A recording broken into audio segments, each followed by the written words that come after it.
Yes. The Leaf Spring Army sends its regards.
Hello, everyone. I'm the Enforcer, and I'm accompanied by Enforcer Matt. And good evening, folks. It's Enforcer Matt, and welcome back to day 1494 of the War News stream. And tonight we have more big news. We are seeing that U.S. forces have arrived near Iran this evening with over 5,000 troops on the USS Tripoli, and we have very big news on that front. We've also seen that Moscow suffered a major power outage amid Ukrainian strikes, and also China has deployed attack drones near the Taiwan Strait in a very strange move. And it's good to see you all once again. And, of course, we're going to be covering the past 24 hours of news from around the world, as we have been able to hear significant developments that the USS Tripoli, along with significant elements of the 31st Marine Expeditionary Unit, or MU for short, have arrived in the area of the Arabian Sea over the course of the day, with additional elements of the 82nd Airborne Division also arriving as well, totaling a number of around 5,000 ground troops which have arrived in preparation for an eventual ground invasion on the Islamic Republic of Iran. We've also seen that over the course of the day, the United States of America has been conducting significant airstrikes and aerial campaigns against Iranian armed forces near to the area of the Strait of Hormuz,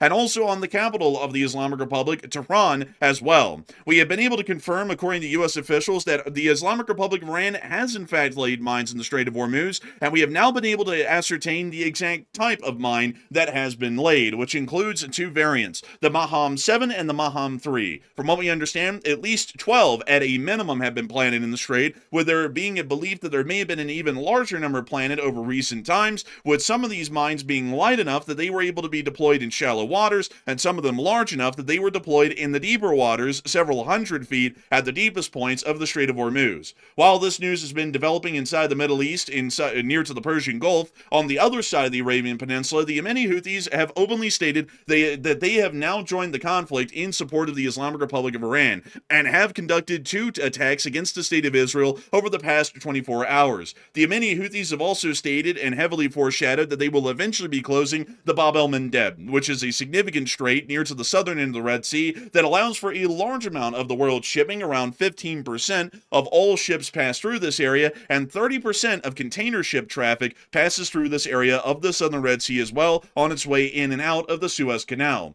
We've also confirmed, unfortunately, that the United States did lose an E-3 sentry on the area of the Prince Sultan Air Base last night when significant strikes by the Islamic Republic of Iran were able to make their mark, and it appears that the entirety of the E-3 sentry is a complete write-off, according to the picture and video evidence that we have over the course of the day. The Islamic Republic of Iran has continued to fire at Israel and U.S. forces within the region, also including the United Arab Emirates and others, with significant fires being seen towards the area of Erbil, U.S. bases in northeastern Syria, and also the Israelis within the entirety of Israel from Tel Aviv down to Eilat, and also continued attacks on Abu Dhabi and Dubai within the United Arab Emirates.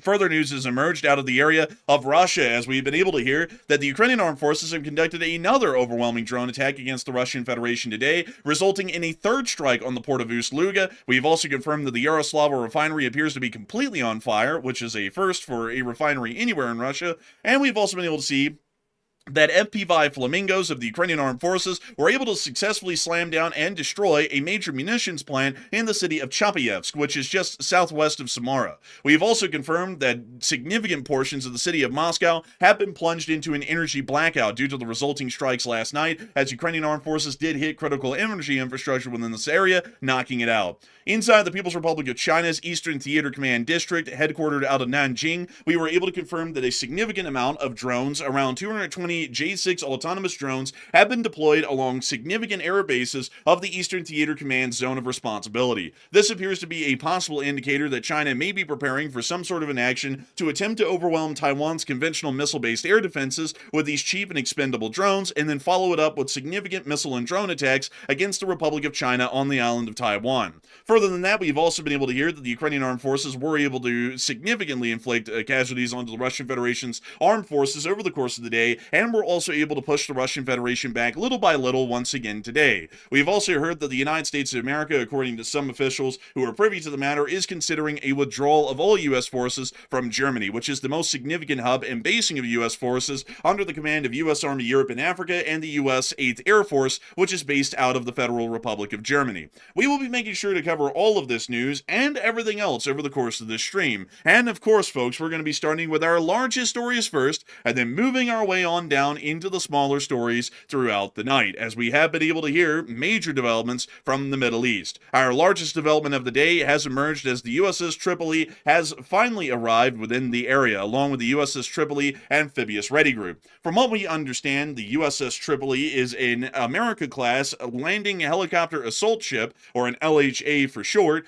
which has been carrying the 31st Marine Expeditionary Unit from the Eastern Pacific all the way over, well, the Western Pacific more so, correction, all the way over towards the area of the Arabian Sea. Currently, we do understand that the USS Tripoli is supported by two other amphibious support ships, which could help it to conduct an amphibious landing of the 31st MEU, or the MU, somewhere along the coastline of the Islamic Republic of Iran. Additionally, we have also been able to hear reports that around 5,000 forces have actually been deployed to the area, which is giving us a pretty decent idea that at least one brigade combat team of the 82nd Airborne Division has also been diverted into the area as well at some time over the past day, and it is also basing somewhere within the Middle East right now, getting ready for some sort of a ground operation inside of the Islamic Republic of Iran, or what we would call an amphibious landing or an armed invasion. This is a fairly significant action, and it is giving us an idea that the United States is still moving closer to working on an actual amphibious or ground landing inside the Islamic Republic of Iran, and we do see that at the moment there are still more forces that are expected to arrive. Currently, the USS Boxer, a Wasp-class LHD, which is currently outbound right now from the United States of America and is making its way across the Pacific, is expected to arrive sometime over the next week or on next weekend. This means that for now, there is an entirely separate Marine Expeditionary Unit that is being carried on board the Boxer's Amphibious Ready Group and will be here within the near future, making the number of MEUs or MUs present within the area totaled to 2, which would be about 5,000 Marines, along with the brigade combat team of the 82nd, which would make it about 7,500 strong for a landing force. force. This leads us to believe that, at least for now, an amphibious landing will not be conducted until there is enough forces and also capabilities within the area to see that a landing force has enough momentum to make it off of the beach and to create a successful beachhead, which could be possible right now, but would be fairly difficult given the limited amount of manpower that we would have with a 5,000 strong landing force. With significant amounts of air support, that landing force could see some success, but it would be a lot more difficult than not, and not only that, the physical beachhead that they would be able to secure would be fairly small, given the fact that a 5,000 man force can only secure such a large perimeter until they start to overextend and see significant gaps within their lines that could be exploited by Iranian counterattacks.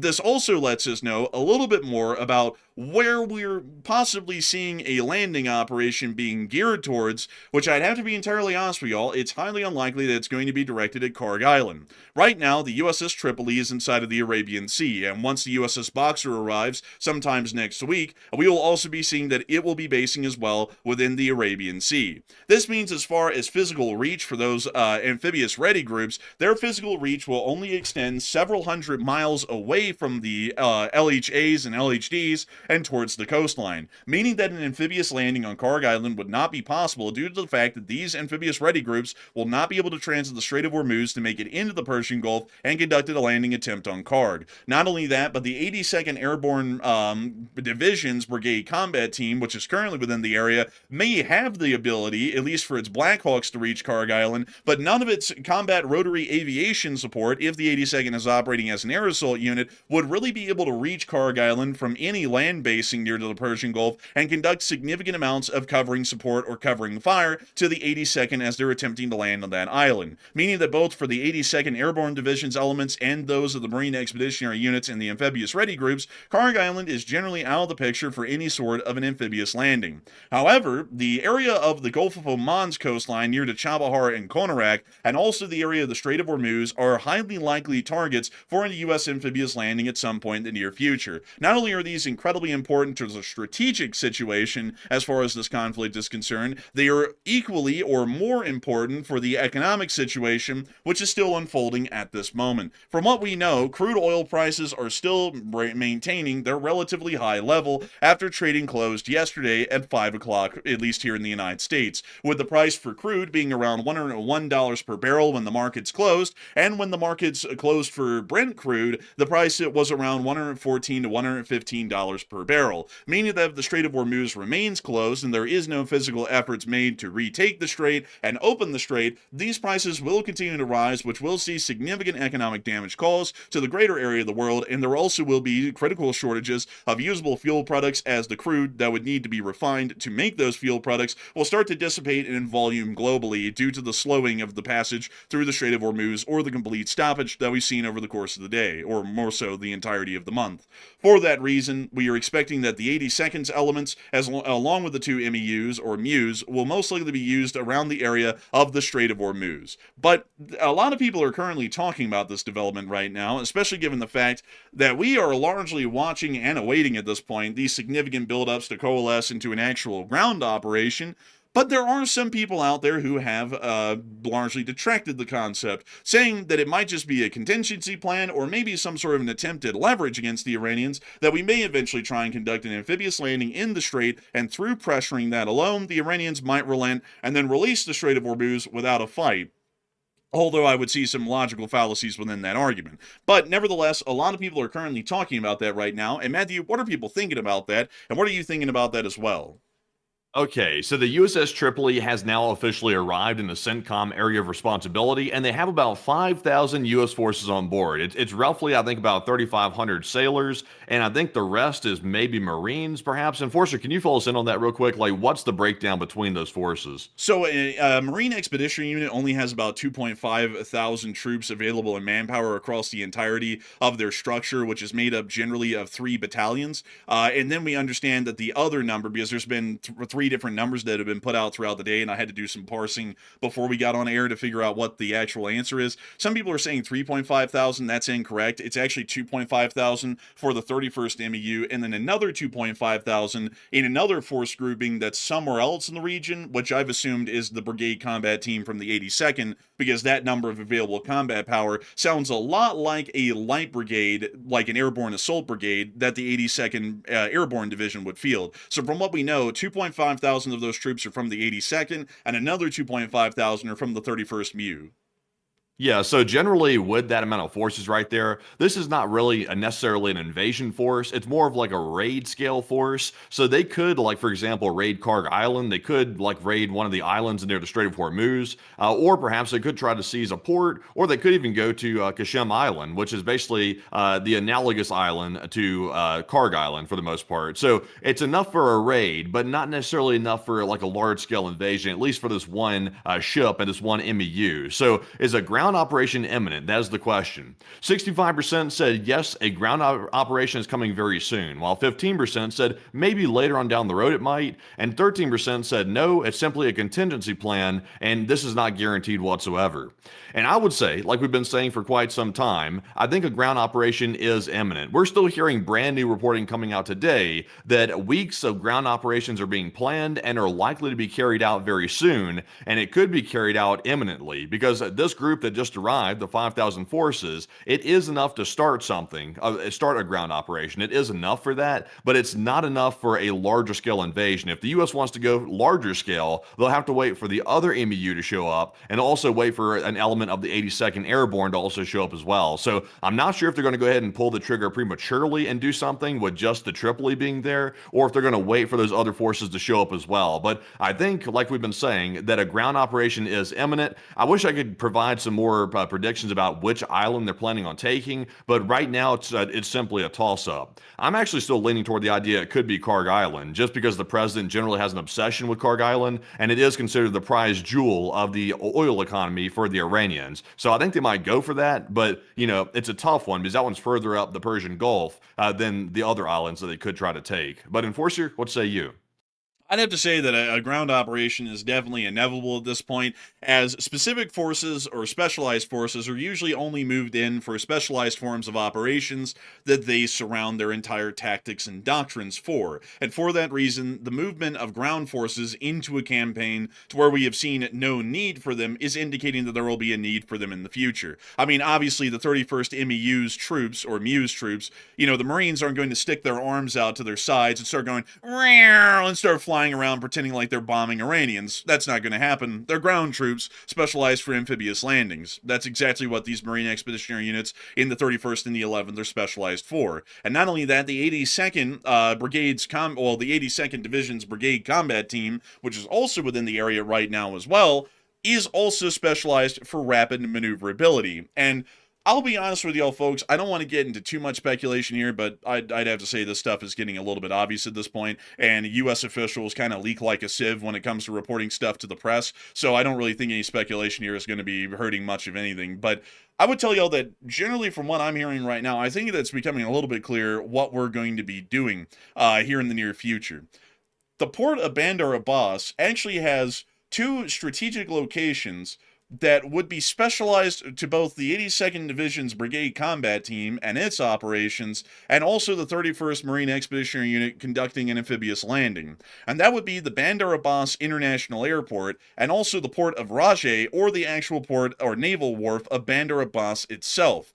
Marine Expeditionary Units on board amphibious ready groups, like the USS Tripoli, are specialized to amphibious landing operations, and particularly the 31st MEU, due to its very unique structure on board the USS Tripoli, is actually specialized in near-air assault operations, meaning that they could either try to rapidly deploy and secure an airhead, or they could try and rapidly deploy securing a beachhead and then an eventual naval wharf to see that resupplies of these major forces could be conducted by by significant tenders or support vessels or auxiliaries of the United States Navy, which could be done at a port facility and just about a port facility only. Not only that, an airhead would be incredibly important, especially if the United States was looking to expand any form of ground operations inside of the Islamic Republic of Iran, and the Bandar Abbas International Airport would certainly serve as an operational airstrip for additional forces to be brought in. Instead of having to be brought in on ship, they can be brought in by aircraft, and that would allow for the rest of the 82nd Airborne Division to be deployed into the area within 18 hours of the beachhead being created and the airfield being secured.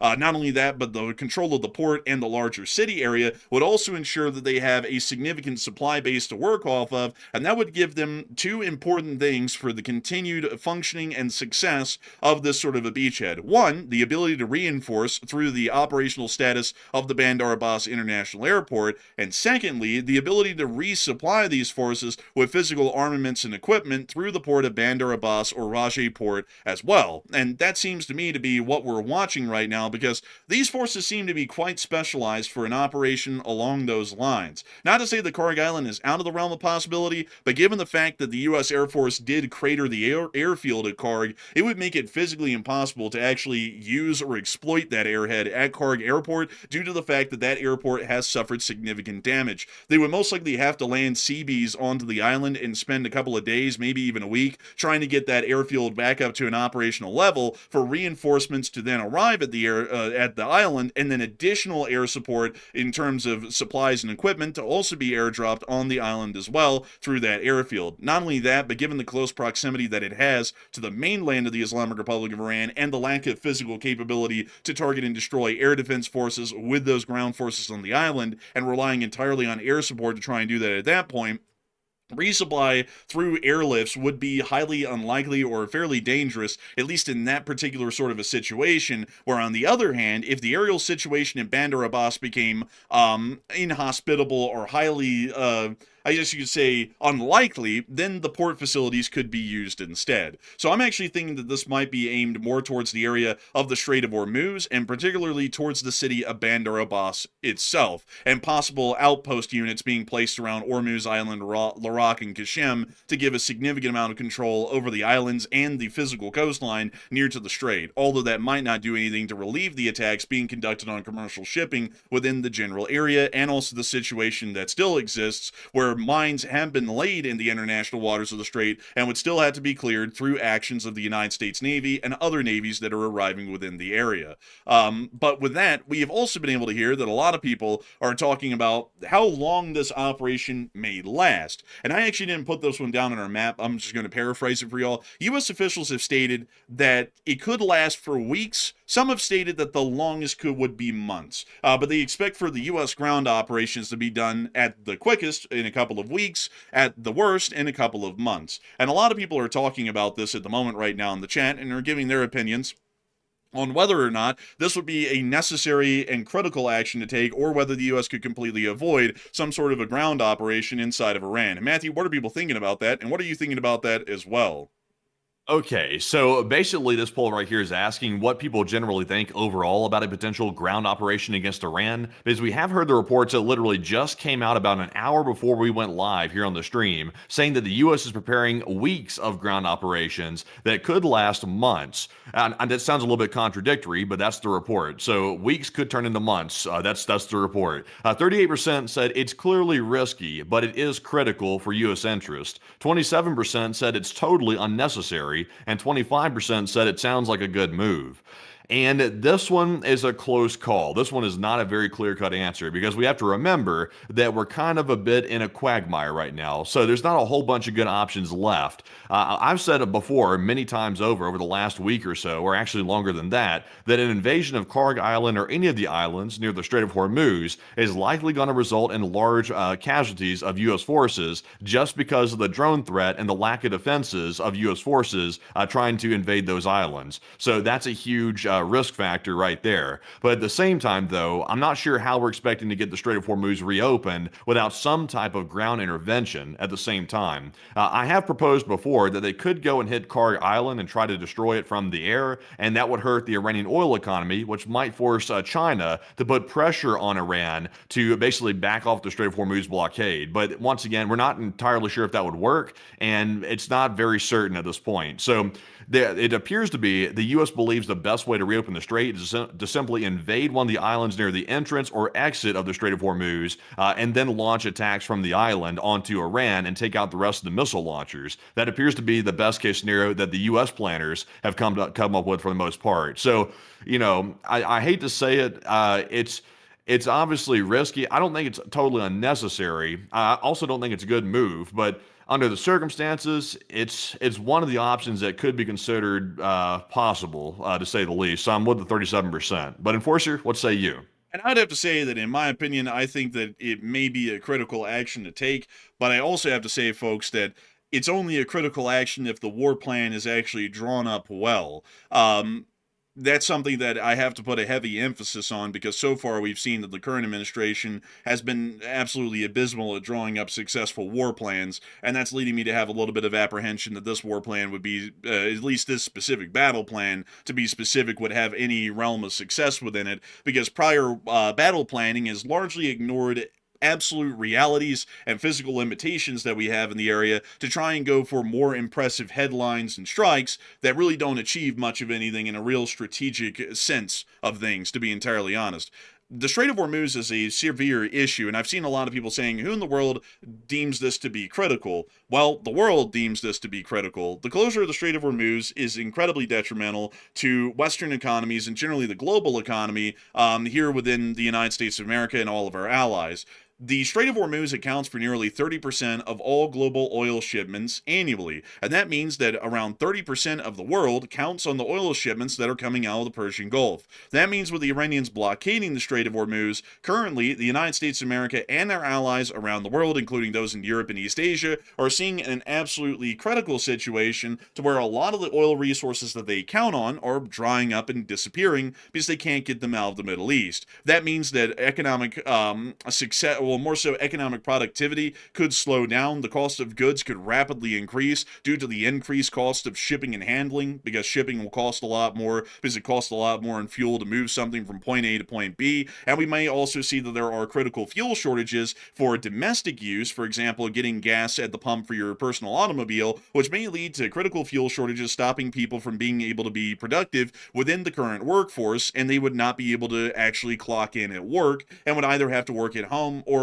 elsewhere. This could also lead to the increased price of fertilizers and many other things that we count on, generally seeing that not only does economic activity slow down and we enter a global recession, but it would also see that the price of goods would simultaneously start to skyrocket because of the increasing costs of everything, considering that transportation is a factored in cost of just about everything that y'all partake in daily life. For that reason, the Strait of Hormuz is a strategically important location for us to make sure that it remains functioning and open. And for that reason, we have to find a way to physically open it.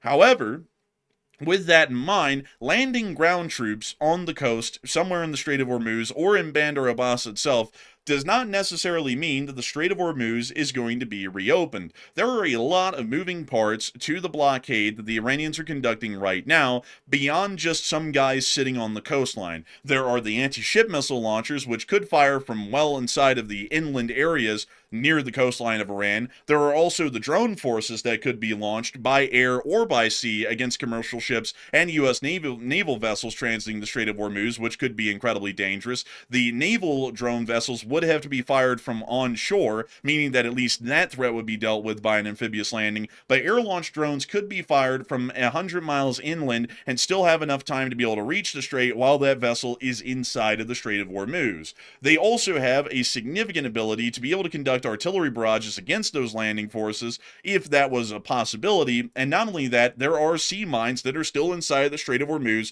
which we were able to get confirmation of their existence today by U.S. officials, which dead-on confirms that there are sea mines inside of the Strait of Hormuz. For this reason, all of that has to be factored into war planning. Dropping a couple of Marines and a BCT of the 82nd isn't going to be fixing the issue overnight. It would require significant and continuous air operations and ship-to-ground operations by the United States Air Force, the United States Navy, and our land forces, which will be going on shore to see that we can eventually clear out the Strait of Hormuz within several weeks to see that free passage is once again assured within the area. So unless the war planning is factoring all of that in, this might end up being an absolute unmitigated disaster. But if it's factoring all of that in and actually working off of it, then we might be able to see that there would be some success in this operation, and it might be a necessary one to reopen the strait and see that the oil flows.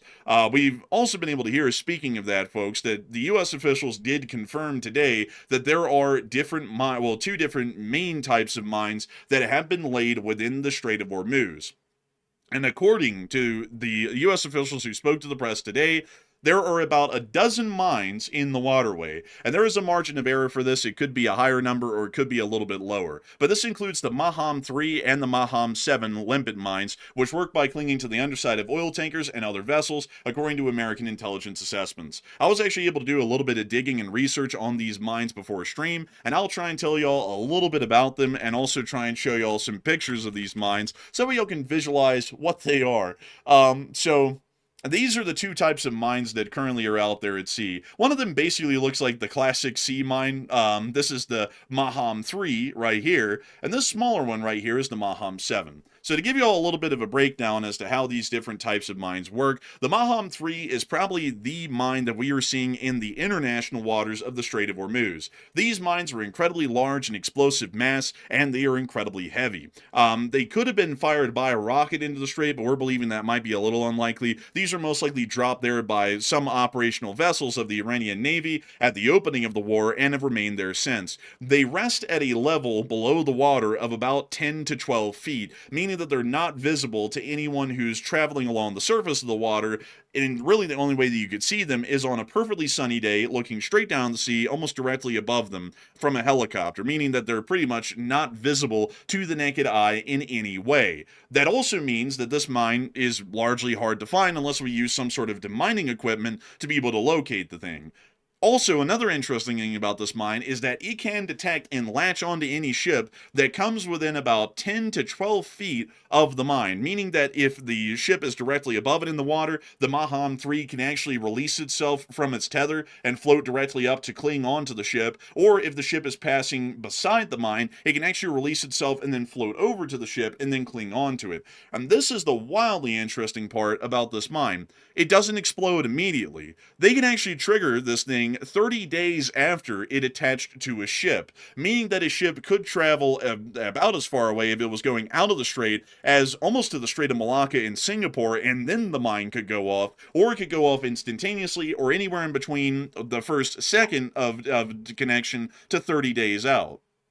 How's it do that, by the way? Is it on a timer or something, or are they remotely activating? Because how would they have a range to remotely activate something that far away? So apparently it has some sort of a very crude computer system inside of it from what we know, and it can be pre-programmed with these presets in mind, so that way they could program one mine to go off 6 days later, they could program one to go off instantaneously, and they could program another one to go off 30 days later, and it doesn't require any input from an operator on the ground.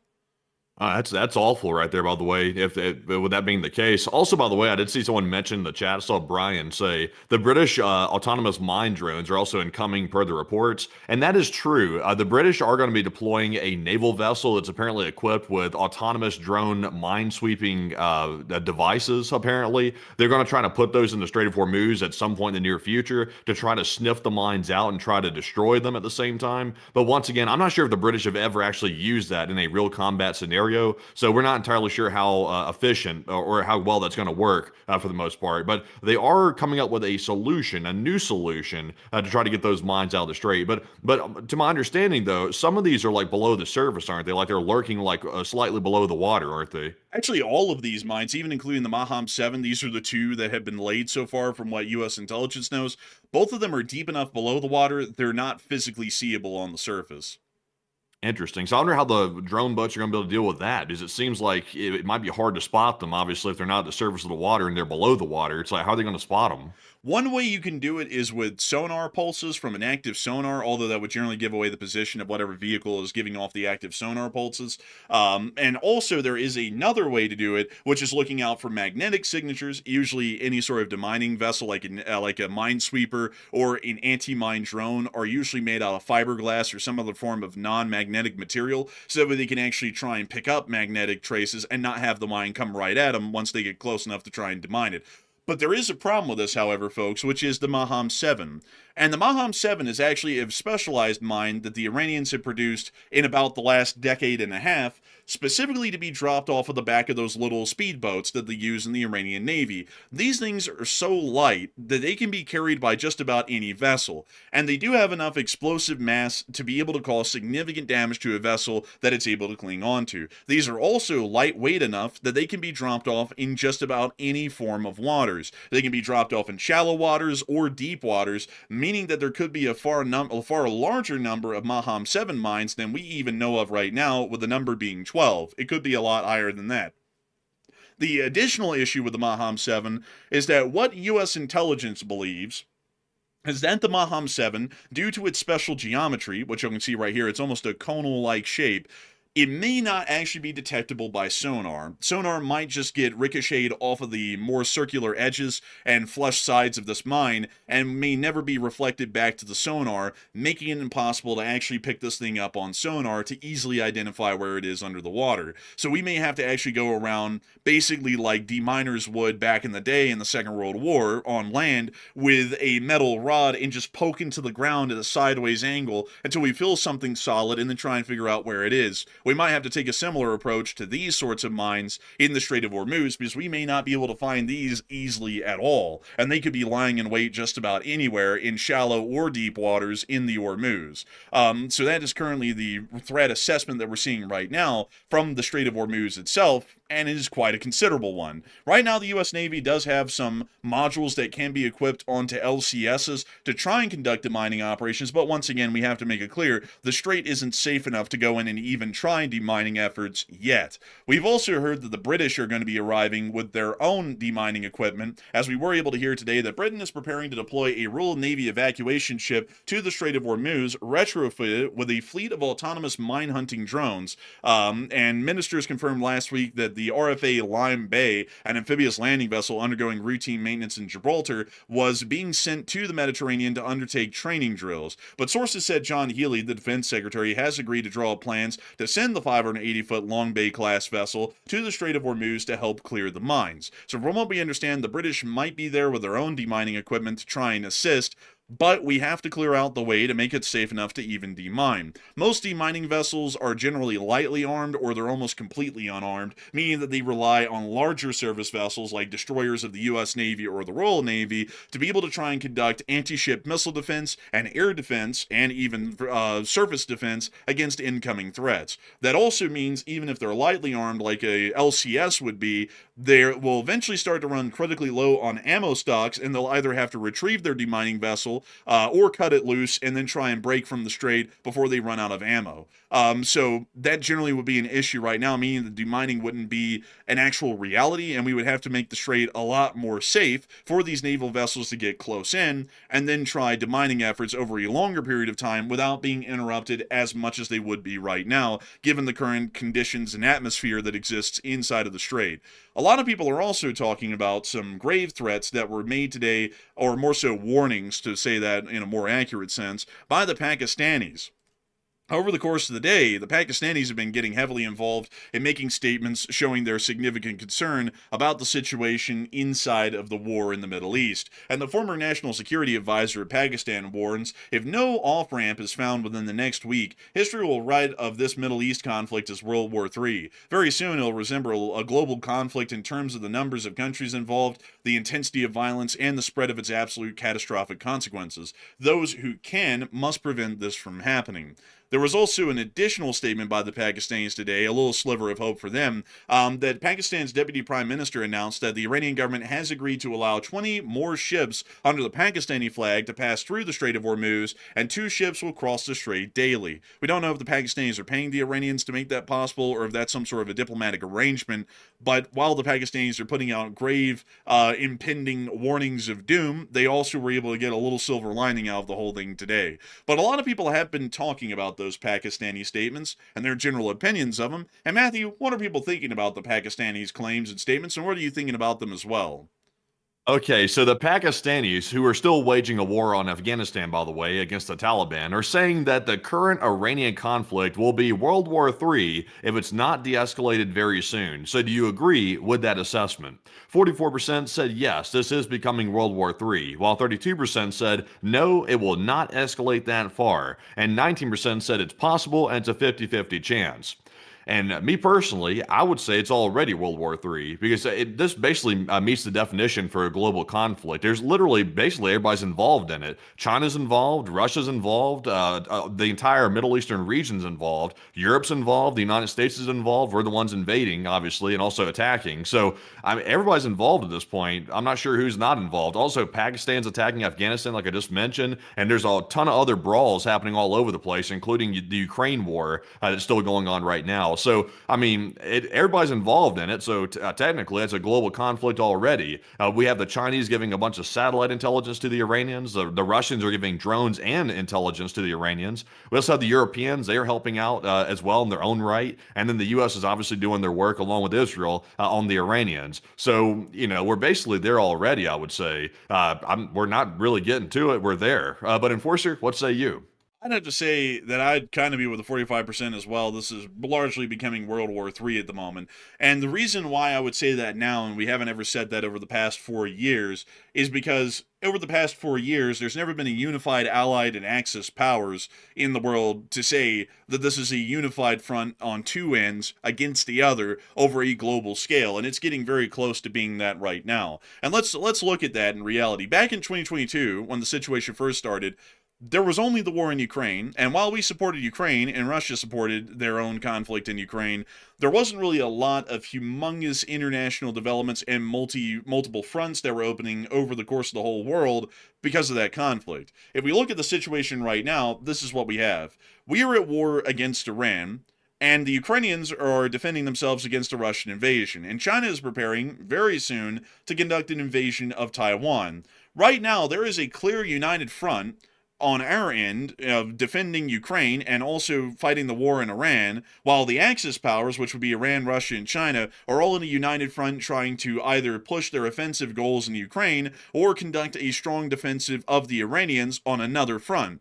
The fact that we're starting to see openings of multiple fronts that have the same actors involved and they are armed kinetic conflicts, and that there is a further strengthening, especially of the Axis powers resolve and intercommunication and cooperation with each other to try and fight these common wars, is giving us an idea that this is certainly becoming a larger global conflict at this point and has a high chance of continuing to spread and solidify into a global conflict, especially if the war with Taiwan begins here soon, as that would be opening up a third front, one that the United States would be involved in, much like it is in Iran right now, if we do get involved. And that would also see that the Russians would try and get involved in supporting the Chinese, and the Iranians, if they somehow survive this war right now, will also be trying to support the Chinese and the Russians in their own wars and aims on separate fronts. So I'd have to say that there really is a pretty strong argument to be made at this point that we are certainly in what I would say is the protoplasmic phase of a third world war. Because a lot of people always talk about the Second World War in almost a resolute certainty, to where one day there was no World War, and then the next day World War II happened. And in reality, it's actually a lot more complex than that. The historians, because I have a history degree and I had to go through this whole thing in college about World War II and a lot of other wars, is what is a world war, and also when does a world war start? And the truth is, folks, is that nobody actually knows when the Second World War started. A lot of people say definitive statements like it started in 1939 with the invasion of Poland, or it started, for some people, which are completely wrong, in 1941 when the Japanese bombed Pearl Harbor. Some people even go as far back as 1936 by saying that the Marco Polo Bridge incident in China was really the start of the Second World War, and some people even go as far back to say that the Anschluss of Austria by Nazi Germany was the start of the Second World War in 1938. And that's what's interesting about the Second World War, is that in reality, folks, there was really this phase of years, really I would say from 1936 to about 1939, to where you could argue that World War II really had started in any one of those years, and you would equally be right no matter the answer. And I would say that we're definitely in that period right now of that 1936 to 1939 era, to where we're definitely seeing that a world war is largely a certainty at this point. It's just that we're building our way up into it being a full-on reality globally across the world. So that would be my answer. I think the reason why it's not immediately jumping to, like, you know, what most people imagine is like World War III, like in most people's heads, like with public opinion, is they imagine Europe getting ground invaded by Russia. That's part of it, which that might happen eventually. You never can tell these days. And they imagine like instant ground invasions popping off all at once on pretty much every hotspot around the world. But we're seeing that's not really the way it's working this time. And that's mainly because we have nukes now. There's a whole bunch of nuclear armed powers around the world. And you really can't jump straight into ground invasions because that might trigger a nuclear response. So they're doing it a little bit different this time. World War III appears to be starting off with proxy wars all over the place. So you have these smaller countries. Some of them are really, most of them are not nuclear armed for the most part. They're getting invaded by countries that are being aggressive and hostile. And it's generally sort of dragging out. And then the superpowers that are nuclear armed are giving support to those proxies. And they're fighting the other nuclear powers through those proxy forces. So that's the way it's going this time. And also, it just seems like there's a lot more hesitation for the larger powers to actually start direct military action because they were still worried about a possible nuclear exchange. So it appears to be causing some hesitation for the most part, but for obvious reasons. And that is true as well. But also, Matthew, on top of that, you're saying proxy wars. Is that what you said? Yeah, it's proxy wars all over the place. Well, you know what's interesting, Matthew, is that there was actually a lot of proxy wars going on before the Second World War. Did you know? I knew about some of them, but it wasn't on a scale of this large. Like, it wasn't like all over the place. I mean, there's proxy wars literally in every region of the world right now. You know, you wouldn't believe it, but there was actually a lot of proxy wars going on back then as well. And I'll list off a couple of them because y'all find this interesting. The U.S. actually got involved heavily militarily before we entered World War II in 1941, dealing with a Nazi-aligned government in Panama. We actually physically invaded and largely occupied Panama right before our entry into World War I in 1941, and we overthrew the dictator of Panama at the time because he was heavily aligned, and I mean wildly aligned with the Nazi Germans, and it stated multiple times throughout his tenure as the dictator of Panama that he was actually friends with Hitler and so on. And then the U.S. government went, well, FDR actually went, that's a little concerning. And then we went down there and we took him out. In Spain, the Spanish Civil War was raging throughout most of the mid and late 30s, and the Nazi Germans and the Soviet Union were heavily involved in supporting both sides. The communists obviously supported the socialist and communist revolutionaries in Cuba, and the Nazi Germans supported Francisco Franco's fascist regime inside of Spain.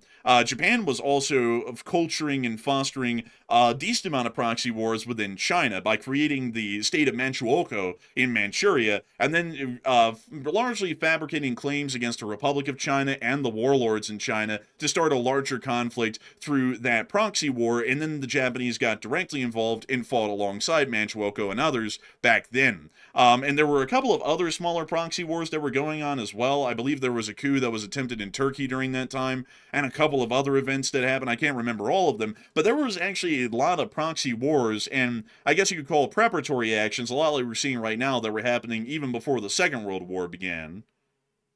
It is interesting then. So is it, how many more is it now compared to then? Just about the same amount from what I can tell. I mean, like, we're really counting them. There's the proxy war in Ukraine, there's the proxy war sort of in Iran, and then there's the upcoming proxy war with Taiwan.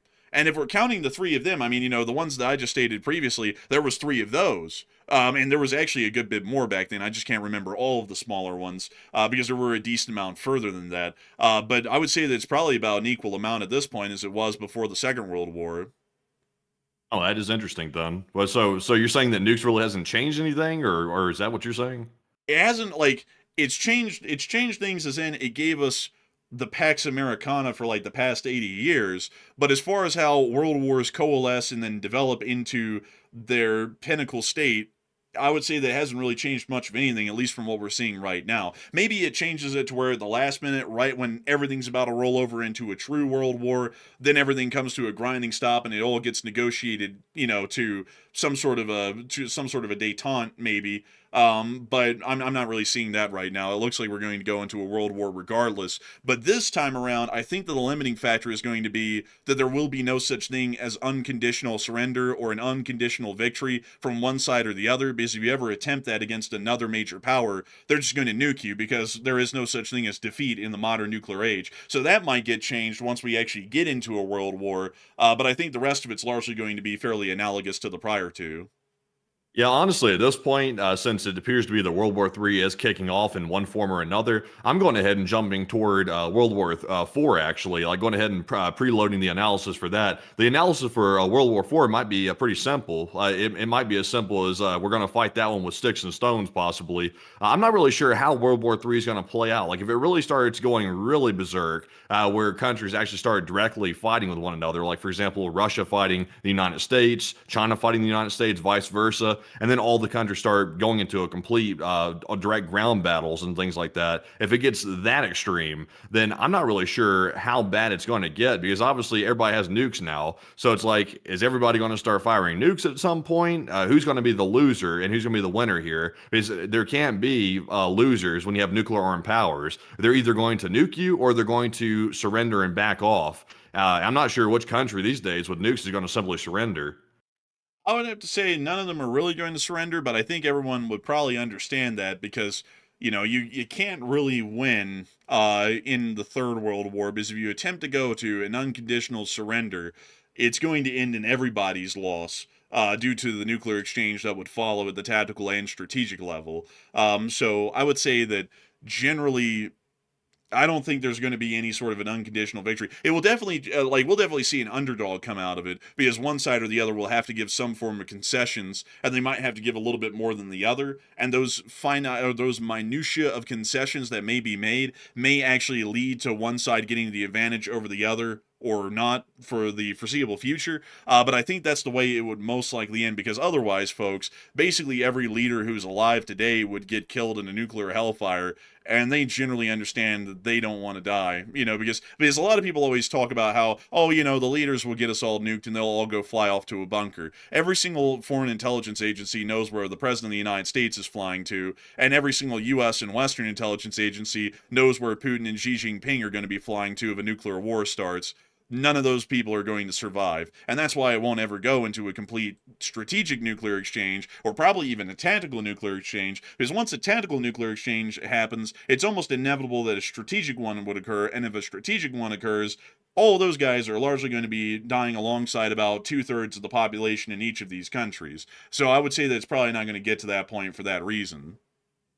Maybe not. We'll have to see, though. Hopefully we don't see anything bad. Hopefully not. But with that in mind, folks, it is time for us to get on into the rest of the news that we have out of the world, including the Middle East, and getting us directly back into the rest of the news from the world. We have been able to hear that while everything's going on with the Strait of Hormuz, the Houthis are now jumping in and trying to get directly involved in the war against the United States, and also against the State of Israel as well. We did get to hear that a second attack was conducted today. This statement is by the Yemeni the Houthi armed forces, in the name of Allah, bless Allah, all that crap. And then they said they attacked the State of Israel. So that was, a statement made today. They also additionally came out and made an official statement stating that they have joined the war, which I'm actually going to let y'all hear this one, because I'm not going to lie, it's kind of comical, because they got their own little Baghdad Bob. So let's take a look at the clip. بشأن التدخل العسكري المباشر.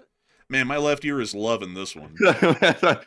He's really talking in a monotone way. He has no inflection whatsoever. It's really crazy. I stayed to one volume. You know what this guy sounds like, Matthew?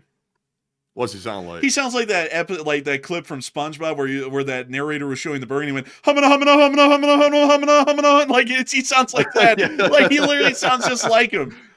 I tell you what, man, this guy right here, he sounds like he's on the verge of a panic attack or something like that. He's just really losing it. He's about to start shaking and shivering and stuff. He's really about to start losing it. He sounds not very confident.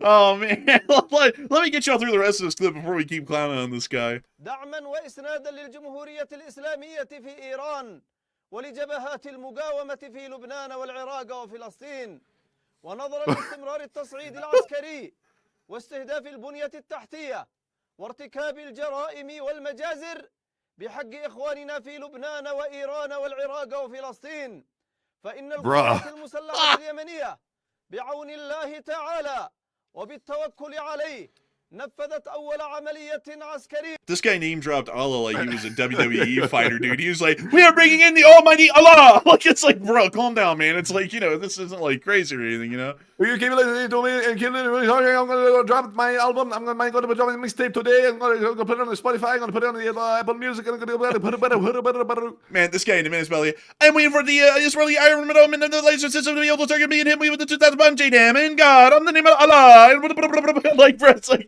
dude, it's like, calm it down, man, just a little bit. وذلك بدفعة من الصواريخ البالستية والتي استهدفت أهدافا عسكرية حساسة للعدو. Apparently they targeted, by the way, I want to make sure that we get the wordage right on that one. He says a volley of missiles targeting sensitive Israeli military targets. So when they fired at these, they went, hey, that's not nice. Instead of it being like high priority targets or like strategic targets, it's just sensitive ones. So I guess they're like snowflakes or something. I don't know. حساسة للعدو الإسرائيلي جنوبي فلسطين المحتلة.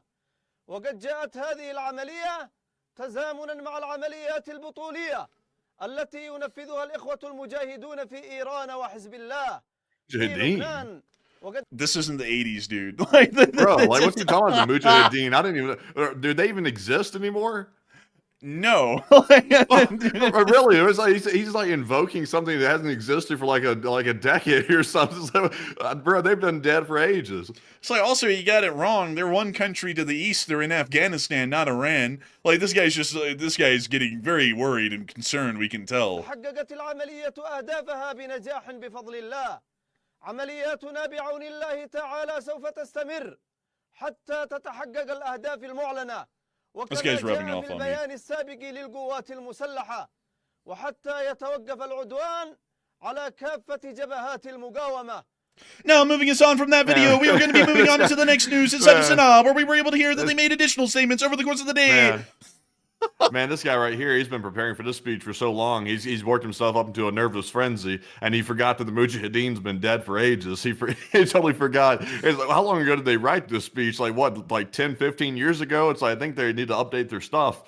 Man, dude, he's sitting up there. He's about to invoke the name of Osama bin Laden. He's going to be like, our great friends in the Mujahideen and the Al-Qaeda, Osama bin Laden is going to come and help us and save the day. It's like, bro, this is like 20 years later. That guy's been dead for like a hot minute, dude. Like, you need to get your facts straight. But also, according to some additional information that we were able to hear over the course of the day, Mohammed Mansour, the Houthis' deputy information minister, told local media on Saturday, we are conducting this battle in stages, and closing the Bab El-Mendeb Strait is among our options. So they're definitely foreshadowing they're going to close this thing. Al Jazeera's Youssef Mari, reporting from Sanaa, said a potential naval blockade on Israeli-linked ships passing through the Bab el-Mendeb Strait would hurt Israel's economy, as about 30% of its imports pass through the waterway in the Red Sea. So we do understand that the Houthis are possibly preparing a complete closure of the Bab el-Mendeb somewhere on in the future.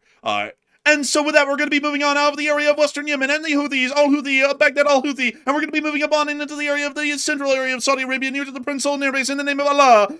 Moving us on up here, we do have some unfortunate news, folks. Luckily, we were able to hear that no U.S. service members died in this attack, but there were wounded. There was about 10 wounded, and we have also been able to hear, folks, that apparently, I hate to tell y'all, folks, but it seems like the President of the United States may have misled people a little bit in the damage that happened in Prince Sultan Air Base, because the President had stated, because we had heard about attacks on Prince Sultan prior, that it apparently had a couple of aerial tankers and an AWACS, and we had heard, at least kind of, sort of, that some damage had been conducted enough that one of the airframes wasn't airworthy any longer, and we largely reported that, and then the President came on Twitter and bashed everybody in the world who ever said that, and said that everybody's liars and fake news and everything, because, clearly all U.S. U.S. aircraft were only scratched, and it was just a little bit of a touch-up on the paint job that was needed and all that stuff.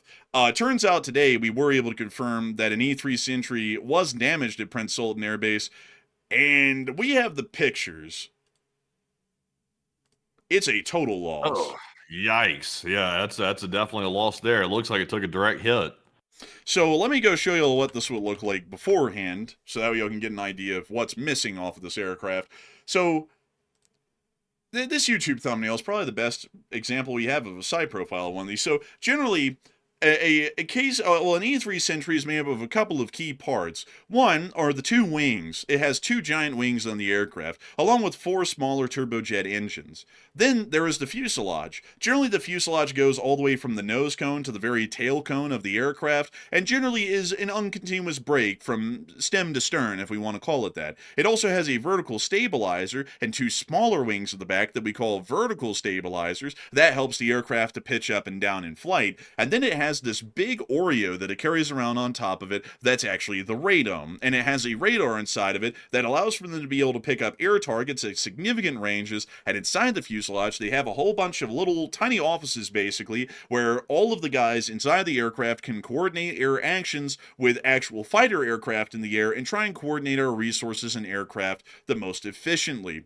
While the president said that no aircraft was even harmed at Prince Sultan Air Base, this one appears to have been completely lost. And let's just point out a couple of the elements that are missing from this one that would let us know that for sure. Because, of course, folks, we're not in the Situation Room. We don't know everything. But using our eyeballs, what the good Lord gave us, we didn't have to get this issued by the military. Using our Mark 1 eyeballs, let's take a look at this aircraft and see what's missing. So it appears that at least half of the fuselage is missing. And while we can tell that there are at least still two wings and four engines on it, and at least the cockpit still operates, and half of the offices inside the aircraft will be intact, everything behind the wings appears to unfortunately be missing. And we can also see that the vertical stabilizer generally isn't in the right spot. It seems to be on the ground, which generally they're not supposed to do that. They're supposed to be connected to the rest of the plane. So it looks like, from what we can tell, this is a total loss. I'm being a little bit sarcastic there. This is obviously a total loss. There's no way to repair this thing to a functional level. It's gone. And this is quite a significant loss. These aircraft cost a good bit of money, and not only that, they are incredibly important and crucial for U.S. Air Force air operations in the area. I do have to say this, though. We do have about a dozen of these in the Middle East, so it's not like we lost the only one that's in the region. But it is still a significant loss monetarily. It's about $500 million of losses. And also on top of that, it's the significant loss of a vital aircraft that we need for air operations over the wide area of the Middle East. So generally, it's almost a total loss. So I just wanted to make that clear because I know that a lot of people, they always say that we don't know what we're talking about because clearly the president knows everything and he's never wrong. But the president said that no aircraft was destroyed at Prince Sultan Air Base. And these pictures today are generally confirming that this is a complete loss, which shows to us that our analysis and our news was once again correct. While we were reporting that one aircraft had been heavily damaged at the Prince Sultan Air Base, and then the president called everybody in the world who said that a liar, including the mainstream news outlets and all of the other people like us as well. It appears that we were correct in that analysis and information instead of the president. So I just want to make that a little bit clear.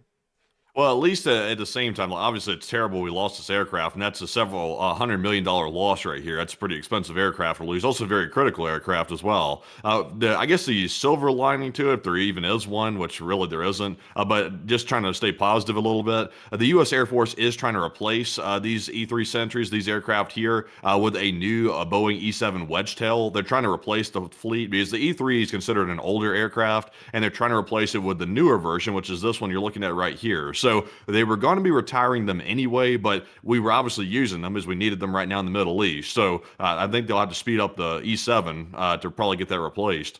Yeah, also, by the way, I do have to say that, folks, there is a little bit of a silver lining to this. Most of the KC-135s are eventually supposed to be replaced by the Wedgetails, which you can see one right here.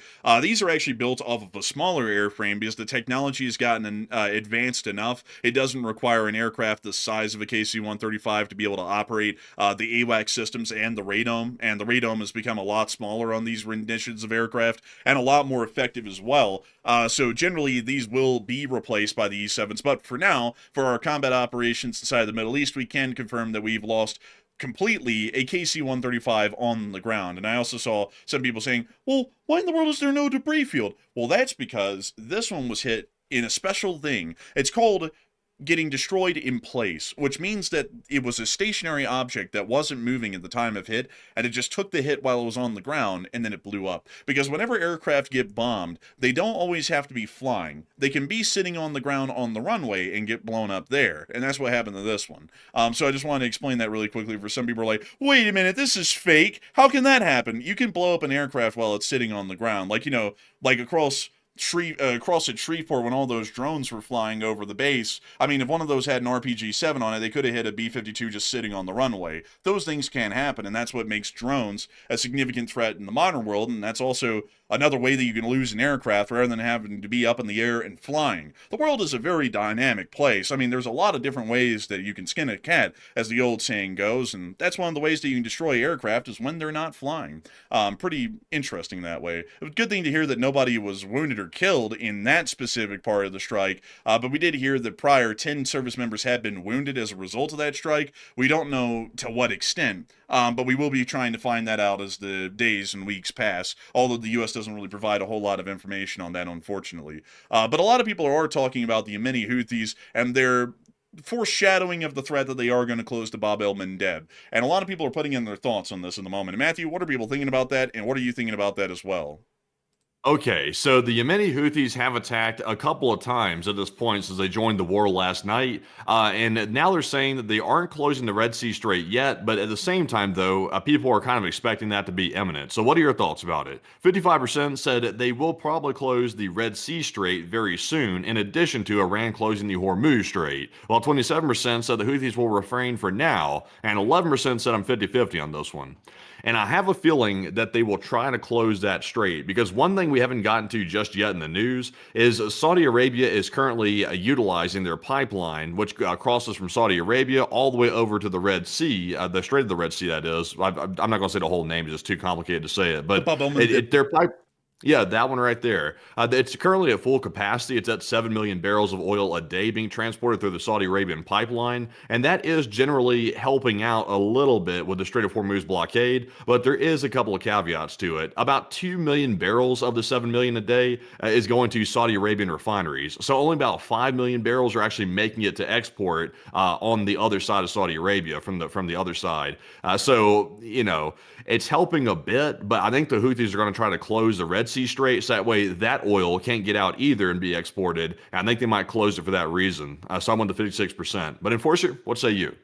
I would have to say that the Bab El-Mendeb is certainly going to be closing in the future. The Iranians and the Houthis understand that would be putting us in an even worse position. It's not as devastating as the closure of the Strait of Hormuz, but it would be damaging to our economic condition here in the West. So they will probably be trying to attempt to conduct a complete closure of that strait at some point in the future, which will be diverting even more naval resources to trying to keep that shipping lane open. And also we'll be seeing that there will be even further pressure on our campaign within the Middle East currently. So I hope that does address that the best I can, at least in my opinion, because I think that that's definitely going to be a certainty of what's coming around the corner. And so with that in mind, folks, it is time for us to move on into the rest of our news inside the Middle East, because we do have good news that has come out over the day. We're about to be getting to that here in a minute. But before we do, I do have to say a humongous thanks to everyone who's been watching the stream so far. We actually had 24,000 people here at the peak tonight, and 129,000 people have watched this stream since it started. I've got to thank you all massively for enjoying this stream, and we hope that we've been able to get out a good amount of news, analysis, and a couple of jokes even in the midst of all this while we've been covering it. If you've all been enjoying it so far, please do make sure to like, comment, and subscribe. We run these streams 6 days a week, every day but Monday at 10 p.m. Eastern Time, covering all of the news that we were able to gather in foreign policy and global developments over the past 24 hours. But before we move on into the rest of our news, I do want to make sure that we take a little pause for a moment and get 3 questions from the chat, and then we're going to be getting into all of the rest of the major news that we have from today in the Middle East, East Asia, Eastern Europe, and everywhere else in the world. And so, Matthew, what do we got?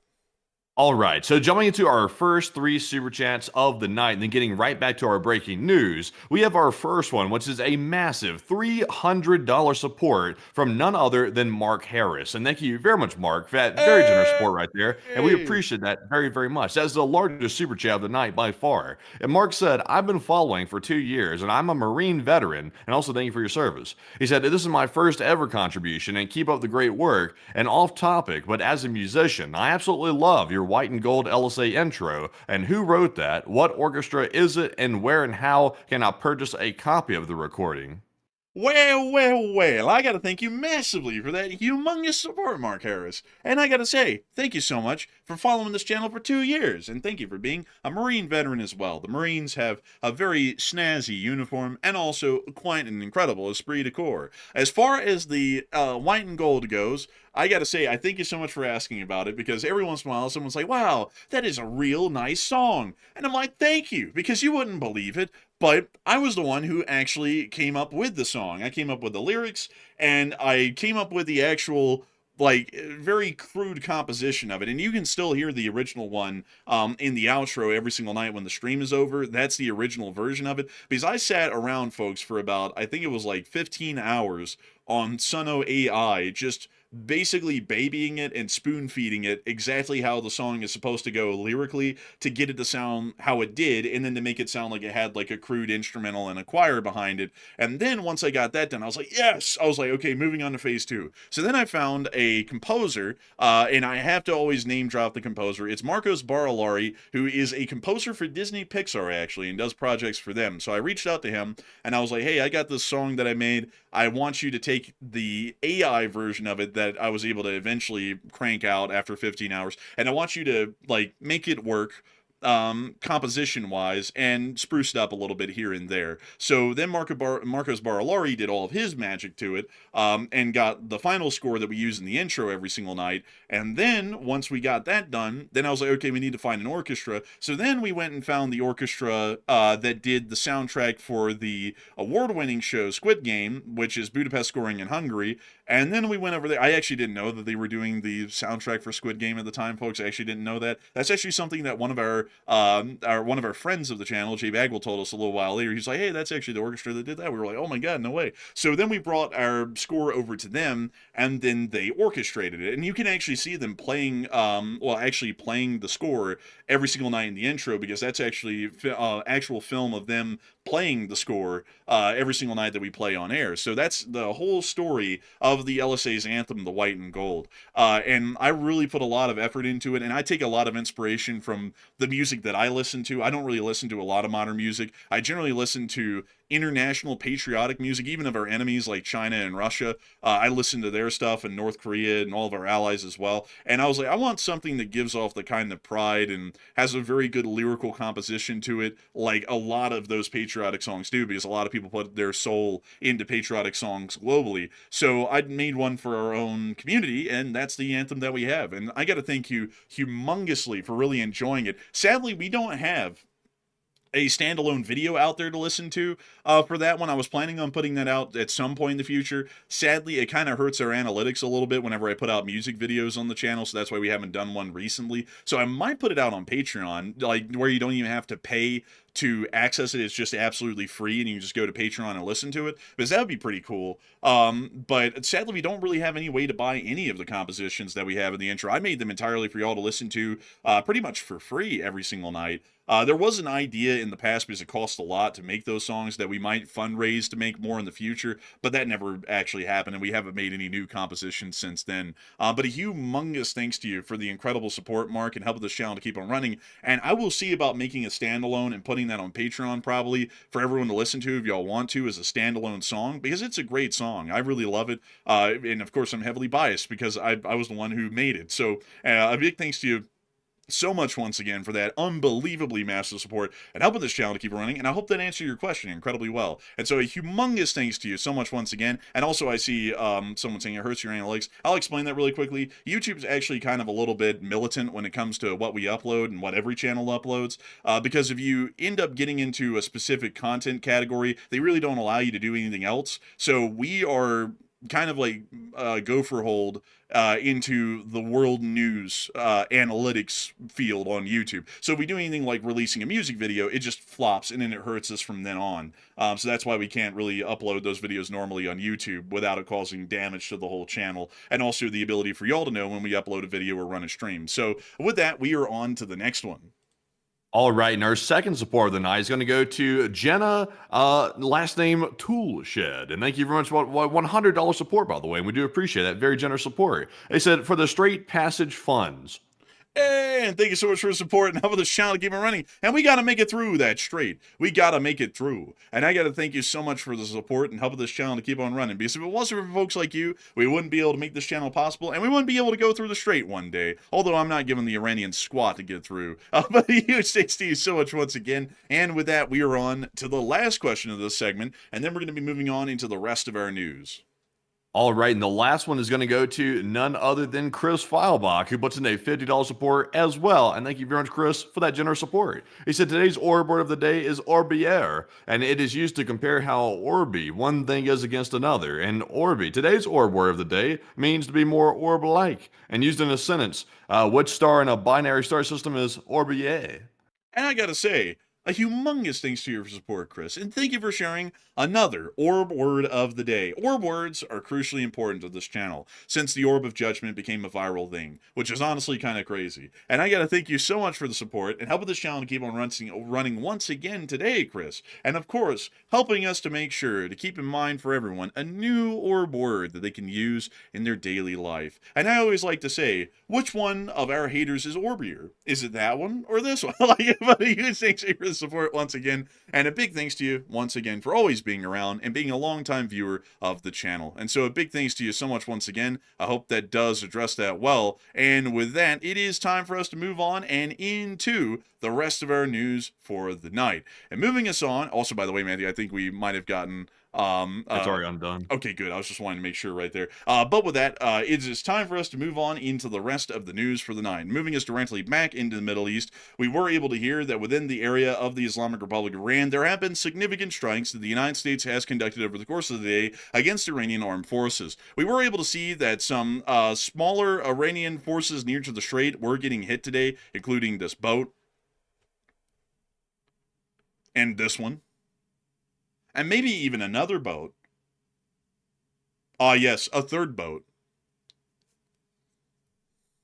And a fourth one. That one got deconstructed, like a Lego set. Speaking of Lego sets, folks, I got my Lego Model T today, and I'm hyped. But moving on from that, it is time for us to get out of the Strait of Hormuz, and now time for us to move on deeper into the Islamic Republic of Iran. First off, we were able to hear that apparently, according to the U.S. military, they have stated that they have hit 11,000 targets inside of Iran. That's a lot of bombs. We also were able to hear that a U.S. B-2 strike was conducted today, but we did not hear what targets they even hit. So we know that there was a strike. We believe it was the Parchin missile site. That's the current speculation, as the B-2s went to that location. Oh, well, that's absolutely crazy. I was literally about to move up and cover that. We did get to see some explosions in Parchin. And take a little look, folks. This might be what the B-2s hit. There was one explosion, perhaps even a second. If I was to be so dubious, maybe even a third. Perhaps a fourth. I think this is the B2s right here. It's orange color, nacho cheese, spicy Doritos, something like that. You know, I think it's the B2s because it would just be cool like that, you know? Like, we don't fight wars these days, folks, to make it make sense. We just do it because it's cool like that, though. For real, for real. Makes a good Instagram reel. On gaw. Bussin', for real, for real. But moving us on from that, we were able to see that Tehran was hit quite heavily over the course of the day, as we were able to see that there were some major oil reservoirs for the IRGC that were targeted and hit today. This reeks of Israel. Look at that. Those nighttime oil fires are very ominous looking. They really are. Almost like the pits of hell, really.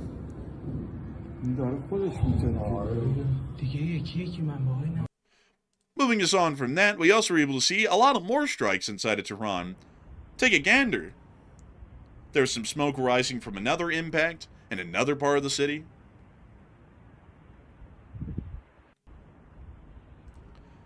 and we also were able to see the fire in a picture. Then we were able to move on from our motion pictures, and we were then able to see another strike inside of Tehran in this clip as well. Let's take a look at this one. I think that one's close.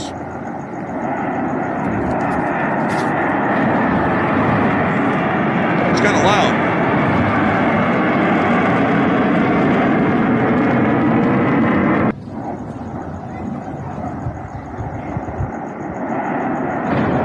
Oh, look, Matthew, it looks like I was looking at the left side. I didn't even realize what was going on the right. It looks like someone spliced together two videos because nothing says 21st century war like having to put that one clip of the meme and then like another like video of Subway Surfer below it to keep the engagement up. Nothing says modern warfare like that.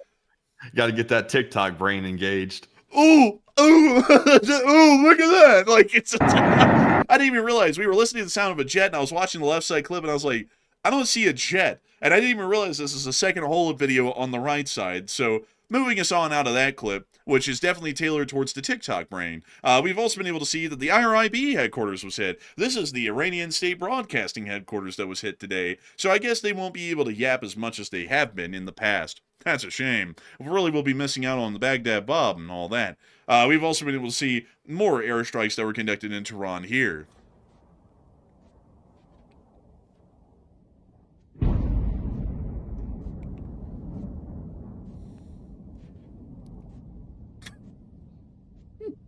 Man, I'm not gonna lie, man. After seeing that spliced video of two put together, I'm not gonna lie, man. I'm just wanting to like break out into all those stupid memes about like the new slang, like "Please, Christmas spirit, I've changed on God. I'm Christmas peel." Like I'm good maxing or something like that. It's like, oh my god, I can't help it now. Like it's really starting to seep into me. But anyways, we also were able to see these strikes within the central area of Tehran in this clip too. Oh, they got the burglary alarms going off. Huh.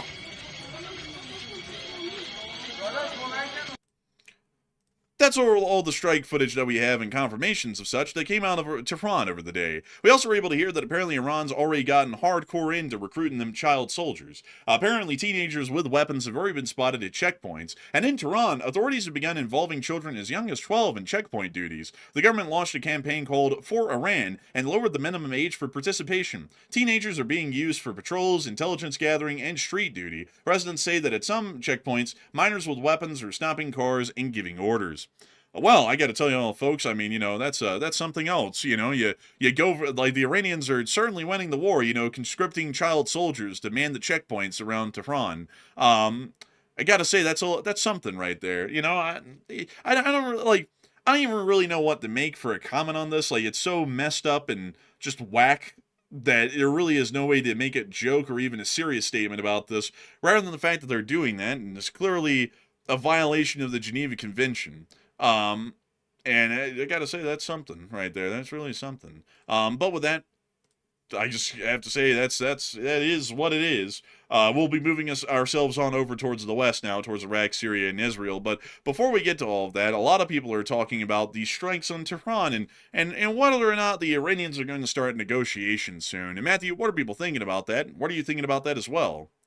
Okay, so because Iran is getting hit so hard left and right with strikes, and especially in Tehran, Tehran's getting lit up all the time, and there's really not much that Iran can do about it. And today we saw the B-2 show up along with the other bomber aircraft. So now that Tehran keeps getting slammed with these massive strikes, do you think the Iranians might start to negotiate soon because they're tired of getting hit? 65% said no, Iran will go down fighting. 15% said yes, because Iran's getting softened up and they can only take so much. And 15% said, the Iranians might negotiate, but it'll be later on in the war. And I don't think the Iranians are ever going to negotiate. I don't think they will. It's simply too extreme of a regime for them to start negotiating with the West. If they were to start doing that, they would pretty much give up their entire foundational core of governance, which is very, very unlikely. So I think with the leverage they have in the Strait of Hormuz and now the leverage in the Red Sea Strait, they are definitely not going to be talking. They're also, their terms of ceasefire are absolute insanity. They're asking for crazy stuff in a ceasefire agreement that the U.S. would never agree to. So talks are a dead end. That's why the war started, by the way, because the Iranians were being stupid in the talks, and that's before the hellfire broke out. So I'm with the 65%. The Iranians will go down fighting. They'll ultimately lose, but they will go down fighting. But Enforcer, what say you? I would be with 65% as well. Because of their leverage that they have by the closures of major shipping lanes, they'll keep fighting until they eventually lose control of those straits, and might even keep fighting long after that happens as well. So I hope that does address that the best I can, in my opinion. Moving us on into Erbil, we were able to confirm that over the course of the day, it does appear that drones did hit Erbil once again, and may have hit the U.S. facilities in this area. Here's the clips. There's one direct hit in the city of Erbil. Yikes. And then we were able to get a second clip of strikes on Erbil here as well. Oh my God. Wow.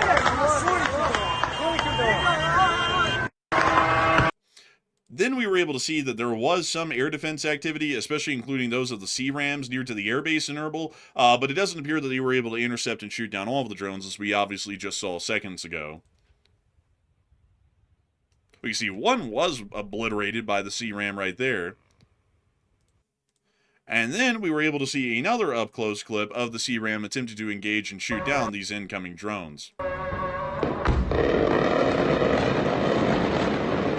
Jeez, man. This guy filming right here was almost in the line of fire of the C-Ram. Man, honestly, man, it was something else. But moving us on out of that, it is time for us to get on over into the area of northeastern Syria, as we also were able to see here that some drones were shot down in this area as well by U.S. forces that were getting near to the U.S. Outpost at Kasrak near Tel Tamur in northeastern Syria. We could actually see some of the remnants of those drones right there, showing successful interceptions, at least within that area. Inside of central Israel, near to Tel Aviv, we were able to see that new ballistic missile strikes were attempting to hit the area. I don't know why I just turned Australian there for the word strikes. And we also were able to see that down near the port of Eilat, there were also some in-air interceptions conducted near to the city here as well. There was one of them. And there's a second.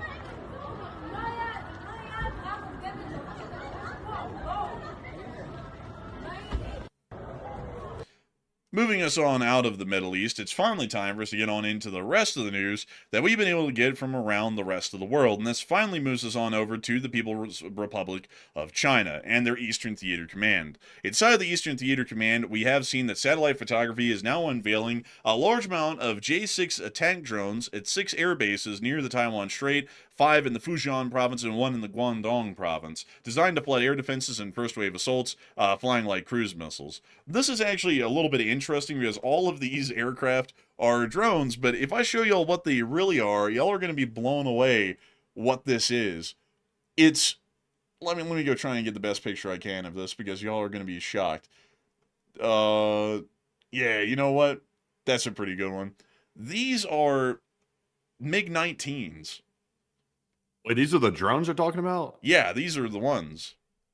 So how in the world does that work? They've converted the aircraft into drones or something? So these aircraft are actually from the late 50s, and they had been retired out of service of the People's Liberation Army Air Force, but China didn't want to scrap them, so they decided to do something else that's a little bit more creative with them. They've completely gutted the cockpit and instead put a computer system inside of it where it can be operated almost like a cruise missile or an autonomous one-way attack drone, and by doing that, they're able to turn these things basically into air defense decoys that require you to shoot them down, but you can't really tell much more about them rather than it's a aircraft flying your way and there's hundreds of them. And the concept behind it is that they're supposed to soak up a large amount of the air defense interceptors of the country that they're attacking and allow for their follow-up attacks, which would actually include the real ordnance, such as ballistic missiles, drones, and such, to get through with a greater deal of success, because by that point, the air defense forces that just shot down all of these MiG-19s would either be reloading or they would be out of ammo and having to go and find the ammo at that point once the second attack wave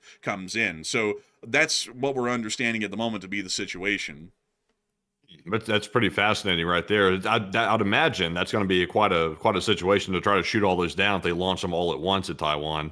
It generally would be, but I do have to say that it's kind of hilarious that they're doing this because this would be, folks, like, here's the funny thing about it. This would be like us going to the boneyard in Tucson. You know, honestly, this wouldn't be that bad of an idea now. I'm really about to say this, like, verbally. We go down to Tucson, we're just like, yeah, give me all of these naval jets that we're about to scrap, and let's just refurbish them to where they're slightly operational, and let's just turn them into drones. I mean, think about that. If you took the entire graveyard out here at Tucson, and instead of scrapping all these aircraft, you just replaced the engines in them and made them into autonomous drones. I mean, you could really do a lot with these. You know, you would have a decent amount of drones to be shot down. I mean, there's plenty of F-4s left. There's plenty of old F-16s and F-5s that we have retired and abandoned here. We could do the same thing, actually. Yeah, you could. It might be a decent idea too. Instead of, spending hundreds and hundreds of millions on brand new drones, you could just do what the Chinese are doing. It's probably wise. Yeah, it's probably cheap too. I mean, like, when you really come to think about it. But anyways, enough of that, folks. I just had a whole idea there about that. Maybe we should start doing cheap tactics. Maybe we don't need an artisanal company to produce a batch of 50 drones for $50 million each. Maybe we just need to think like the poors do in Russia and China and Iran and elsewhere. Maybe that would give us an upper hand advantage these days. But I digress. The military, the war industry here in America is already gnashing their teeth at me and cussing me out for even suggesting cutting in on their bottom line. And there are many shareholders out there that want to knock my teeth out. So I'll just back off of that and we'll just completely forget about that. Go $50 million drones made in a batch of 500 each. Let's go. But anyways, moving on from that, it's time for us to move on and into you know what, folks? Actually, I have to announce it, folks. We are actually going to be opening our own defense company. We were going to hold back on this for a while. We're going to call it Ghetto Grad, and it's just going to be the cheapest options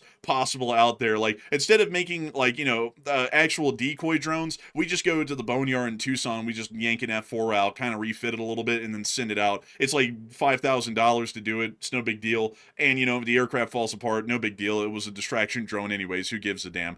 That's going to be our company. We're going to call it Ghetto Grad, and it's going to make some of the best decoys and one-way attack systems that has ever been seen here in the United States. But moving on from that, we do hear that a lot of people are currently talking about this Chinese buildup of one-way drones that are near to the area of Taiwan right now, and what this might mean. And Matthew, what are people thinking about this, and what are you thinking about it as well?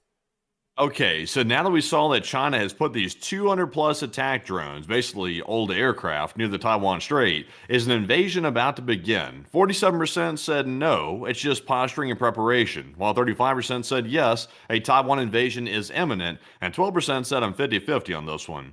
And I would say that this by itself is not an indication that an invasion is imminent. I would say it's certainly a sign of preparation. I would definitely say that. So I'm with the 46%. But there would have to be a little bit more happening than just this to say that invasion is going to happen, within weeks or perhaps even just a couple of months. It looks like China's going to hold off for a second before they do anything. But once again, we don't really know exactly when China's going to pull this off. They will eventually, but this is a sign of preparation, in my opinion. But Enforcer, what say you? I would have to agree. I think this is posturing and preparation at the moment. It's not suggesting that an attack is coming anytime soon, but they're certainly trying to work out what kind of resources they have available and figure out how in the world they would use this against Taiwan once the time is ripe for an actual invasion. So I hope that does address that the best I can. And it's now time for us folks to finally move on and over into Europa. We have a lot of news coming out of Europe today, but let us start with one of our most interesting ones. Allow me to bring y'all to the NATO force disposition map that I made a long time ago and I've hardly ever used. So let me go and get this here really quickly, folks. Stand by for me here, folks. Stand by. Standing by. Wait, hang on, Matthew. How did Spock say it? More pulling power. But anyway. Increase the warp 5 power. So, now it's time for us finally, now that we did all that filibustering, to get into Europe, and specifically the U.S. Army of Europe and Africa under the command of EUCOM. EUCOM is basically EUCOM and AFRICOM combined these days. We don't really have any forces that are based in Africa, and if they are, they're based out of the U.S. Army Europe and Africa, which is based inside of Europe, funnily enough. I think it's actually based out of, let me see here. Well, there's the Southern Europe Task Force Africa, but yeah, I believe it's the, let's see here, let me think. Is it down? No, it's not down there. It's not, oh, wait a minute. Hold up. I'm trying to remember where U.S. Army Europe and Africa is. Oh, it's up here. It's up here at Wiesbaden. I forgot. But all of the forces of Africa generally fall under the command of U.S. Army Europe and Africa, which is based out of Wiesbaden in Germany.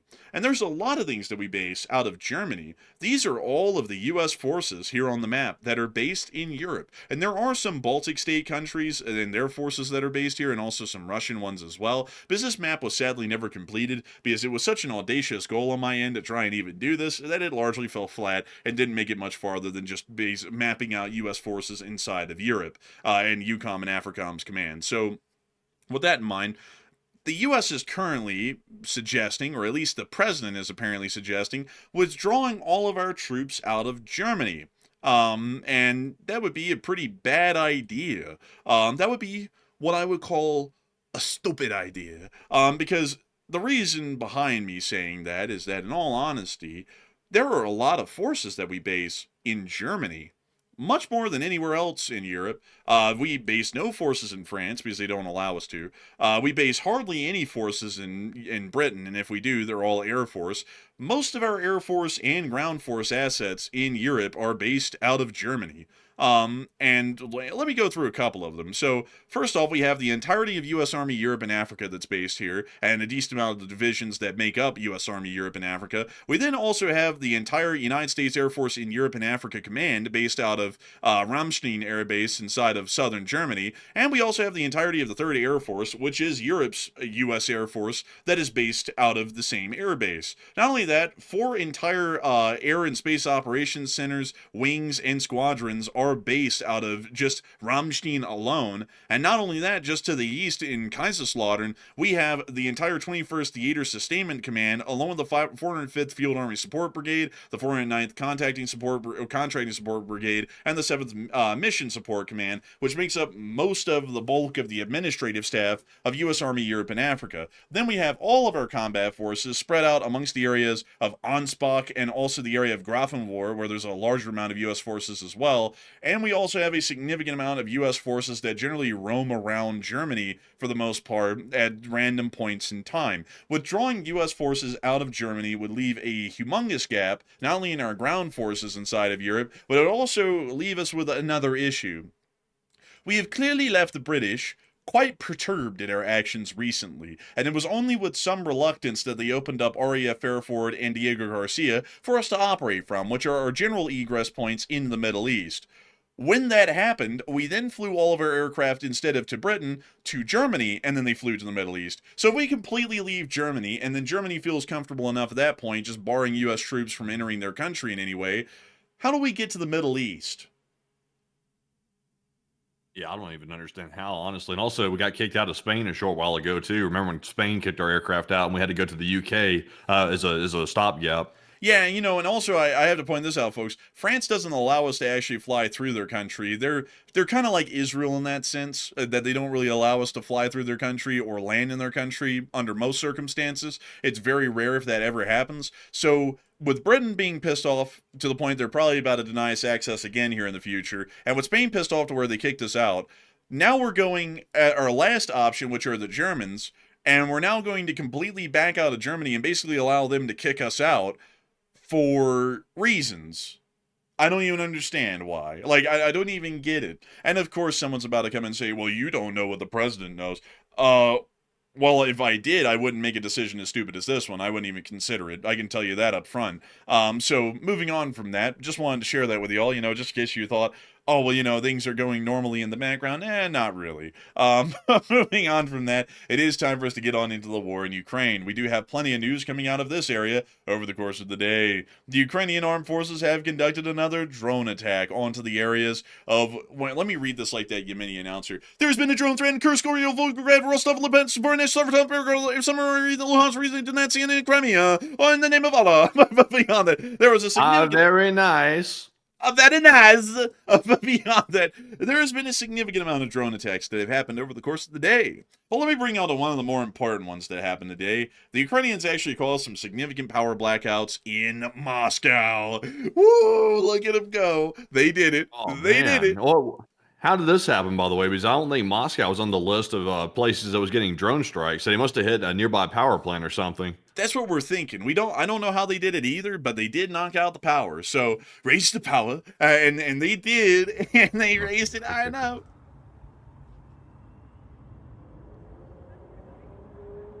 What's that spotlight? What's this, a rave? I guess. I hear people laughing and giggling and stuff. They think this is exciting. They're like, hey, the power went off. Like, it's like, that's not fun. But moving on from this clip in Moscow, it's now time for us to move on into the real damage that was caused elsewhere.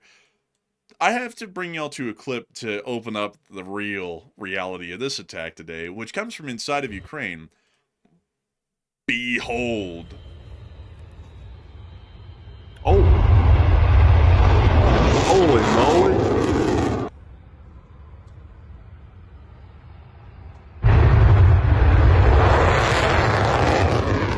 Damn.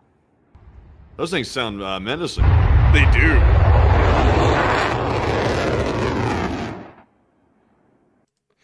From what we know, a decent amount of them went deep into Russia and towards this little town right here of Shepysk.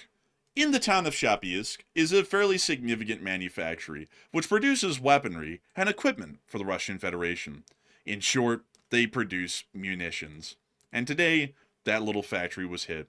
This was the JSC Promsinits explosives plant in Shepysk, which was hit by FP-5 Flamingos. Let's take a look.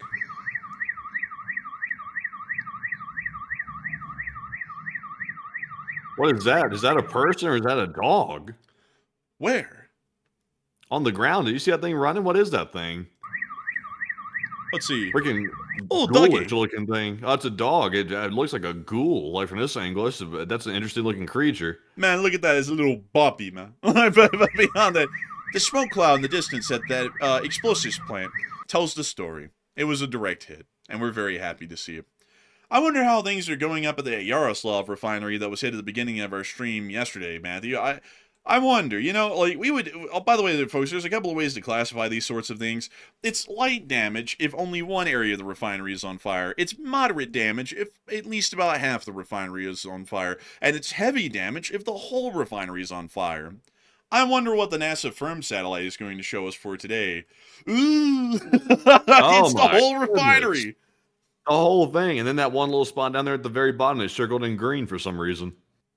Yeah, let that the whole refinery is gone. So from what we know, the fifth largest refinery in Russia is literally just literally in the middle of a giant field of fire, because the entire thing has been engulfed in flames. Oh, by the way, Bryansk and Kursk also came under attack today. They were one of the first to see that their air raid sirens went off and air defenses started to become active. And when I mean the air defenses started to become active, I mean that Ivan with his PKM was firing up into the sky. So here's the clip.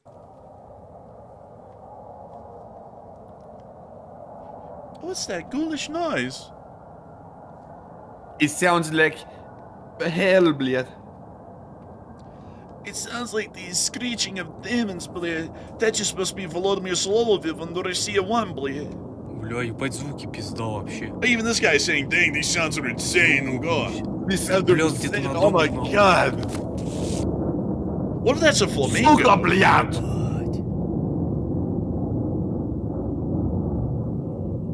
Это просто пиздец. This is just pure hell. I he mean, said I it. agree. He said it was just pure hell. I said it sounds like hell. He said this is pure hell. Are we Slav pilled?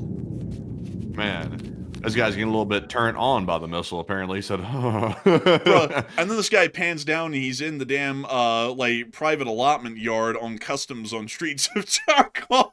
Man, where the hell is this?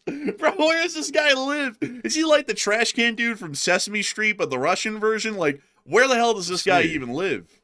I want to see what this is. Let's see some more.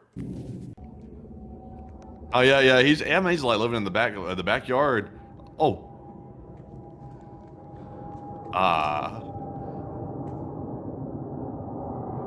What doctor, блядь?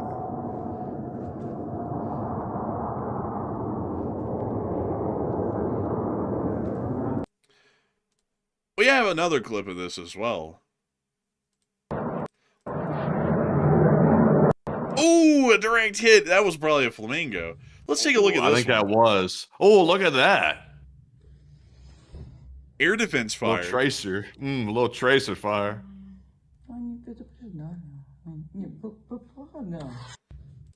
Well, looks like things were busy in Kursk and Bryansk today. I'm sure nothing happened in Ust Luga again for the third night in a row. I'm sure it was finally quiet up there. Nah. Oh, what about this clip? What does this one show? Oh, is that a drone? Just hellfire. Look at that. Oh, look, the Ukrainian drone's doing an air show up there, dude. It's like doing a loop and stuff. Did you hear that? That thing was revving up. It went to full power. Man, that thing went... It's like, dude, this thing is like doing some tricks up there. Sounds like it's about to do its last trick. Oh, there it is. Oh my, there, man, look at the thing. It's like... Bro, it's literally doing an air show. Look at it. It's like bobbing and weaving and everything. It's stunting on the Russians. That thing's literally flying right over their heads with the air defense fire going off nonstop. It's just like drifting right over their head. Oh my god. That is crazy. Look at this thing come roaring over. Bro, it's like pulling a hard left here and then watch, it starts rolling right there to do a hard right after that. And all the workers are on the ground going, oh, yeah. Like, bro, and they're watching this Ukrainian up there. Bro, there's some Ukrainian, like, in some city somewhere in one of these bunkers going, watch this, I'm going to stunt on these hoes. And he's just, like, whipping an air show above while they're trying to shoot him down. That is crazy. Crazy stuff. But we were able to confirm, by the way, folks, getting to the analysis side of things after joking about the Russians, that Ust Luga was directly hit again for the third night in a row. And the Ukrainians mean that since the sanctions have been lifted, they're not going to allow a drop of Russian oil to leave the Baltic now. Not a bit. And so they're going to keep these attacks up apparently every single day now. Moving us on from that, we also saw that down in Moscow, it appears that, from what we're hearing now, the entire Ukrainian attacks that have been conducted against the Baltics and the Black Sea oil ports have completely negated any benefit that the Russians would have from the U.S. lifting sanctions on them temporarily, and in fact, they're probably losing more money now than they were before the sanctions were even lifted. I gotta say, a big congrats to the President of the United States, really thinking far ahead. You see, folks, that's the 4D chess thinking that everyone's talking about. By, bungling the whole war in the Middle East and then lifting the sanctions on the Russians stupidly, against an enemy of the Republic, letting them enrich themselves to our own detriment strategically, it actually turns out that he opened up the door for the Ukrainians to obliterate their oil loading ports and stop even more Russian oil from hitting the outside world. That is 4D chess thinking right there. But moving us on out of Moscow, a lot of y'all all know about the joke, send to Dagestan for 3 years and forget. I hate to tell y'all need to start remembering, because sadly it appears that Dagestan's getting flooded pretty badly, and I would have to say that you need to, get back from Dagestan from 3 years and remember. Man, this is like the extreme version of Willy Wonka's chocolate factory with a side of natural disaster. That is like straight up chocolate river right there. Oompa loompa doompity doo. I've got another puzzle for you. But anyways, oh, there's a person. Oh no. Oh wait, hang on. Looks like they're getting out of it actually. Oh, it's not that. Oh wow, it's not even that deep. That guy right there's just walking straight through while the person is wallowing in it. This person, help! This guy's just get up and walk. Damn it! Like, what's wrong with you?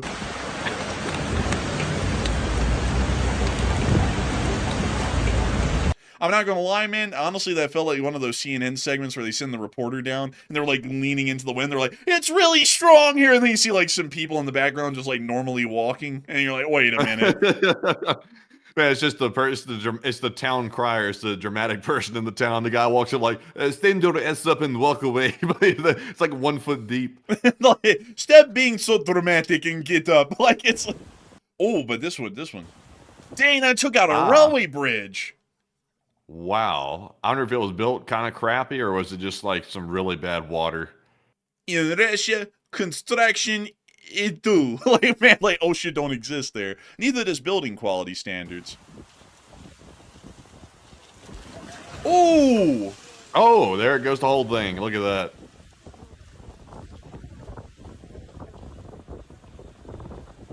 I think that the Federal Rail Administration would give this a C+ in terms of structural integrity. Generally seems to me like they need to replace that bridge now. It looks kind of broken. I mean, the rails are still intact. Yeah, technically, you could still drive the train across because the rails are intact. So, you know, you might have to do it. You know, I wonder if it's kind of like a Looney Tunes thing where, like, the train drives over it and then the rails, like, really sag low. And then when the train stops in the middle, it looks over at the camera and then it goes, am I about to fly? And then it goes, boing, and, like, it's, like, flying up into space or something. Those Looney Tunes rails have like the physics of like linguine or something like that, like pasta, like whenever you ride a train over it. So it ought to be fine. It ought to be fine. Yeah, I'm sure it'll be good. Now, time for us to move on into the war in Ukraine. And we have a little bit of news coming out of the war in Ukraine today. First, we were able to see this. Now that is something. This is actually a one-of-a-kind leopard. Did you know that?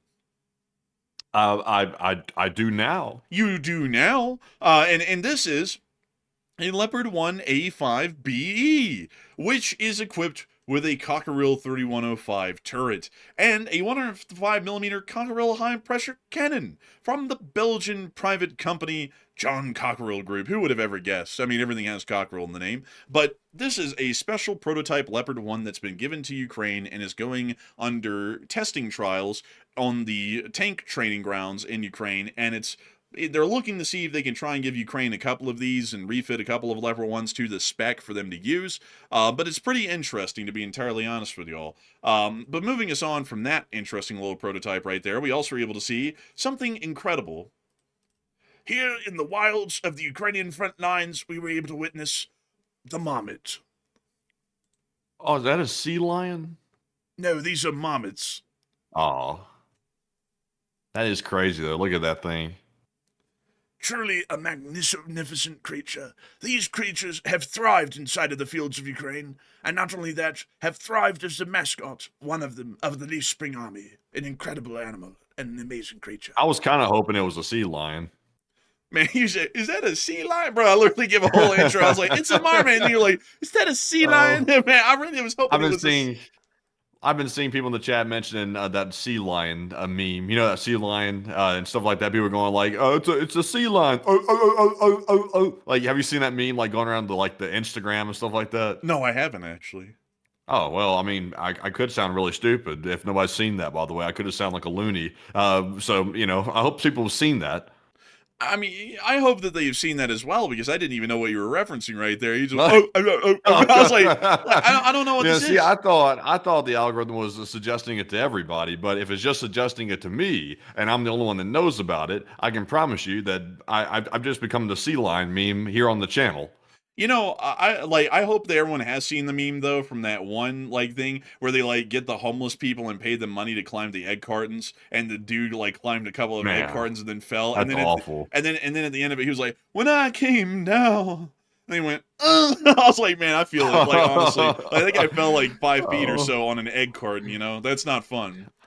Also, apparently nobody in this damn chat's seen that damn meme. I tell you, that was awful. That's awful right there. That stupid algorithm made me think that everybody had seen it. I tell you, it set me up pretty damn good.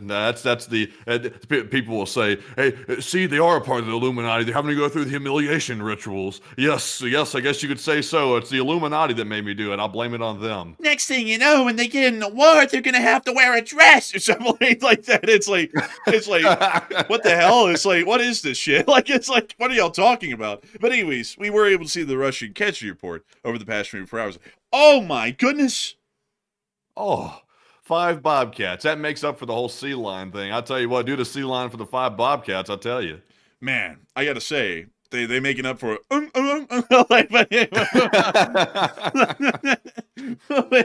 that, Miss GC Keeper of the Record stated that 1,300 troops is keeping the average over 1,000 a day. 73 artillery systems is the 13th, tied with 2 others. 7 MLRSs ranks 5th, tied with 8 others. 227 supply trucks and fuel tanks ranks 10th, and 5 Bobcat skid steers makes March the total highest since May of 2025. And what a day, folks. What a day. 1,300 Russian soldiers were wounded and killed over the past 24 hours, along with 10 APC APCs, 227 supply trucks, 4 main battle tanks, 73 artillery pieces, 1,501 drones, 7 MLRSs, and 5 Bobcat skid steers. All in all, it was a very good day, and I was happy to say it. But moving aside out of that, it's time for us to move on down the front, and time for us to get on into the old front of Prokrovsk, my boy. We were able to see the Ukrainians were really laying it heavy on them today in the 68th Jaegers.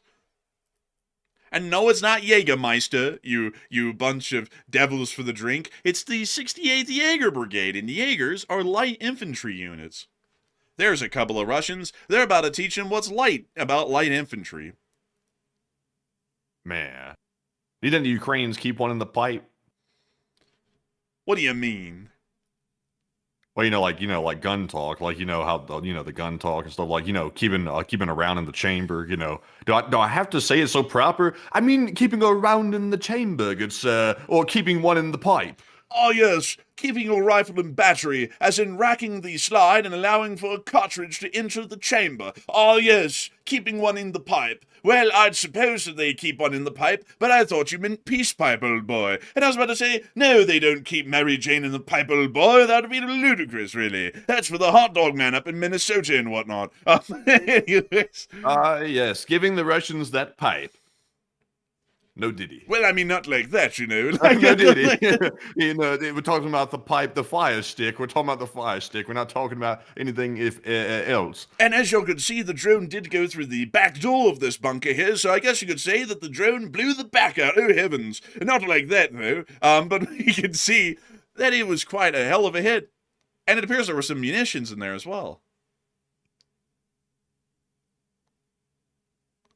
Oh, man.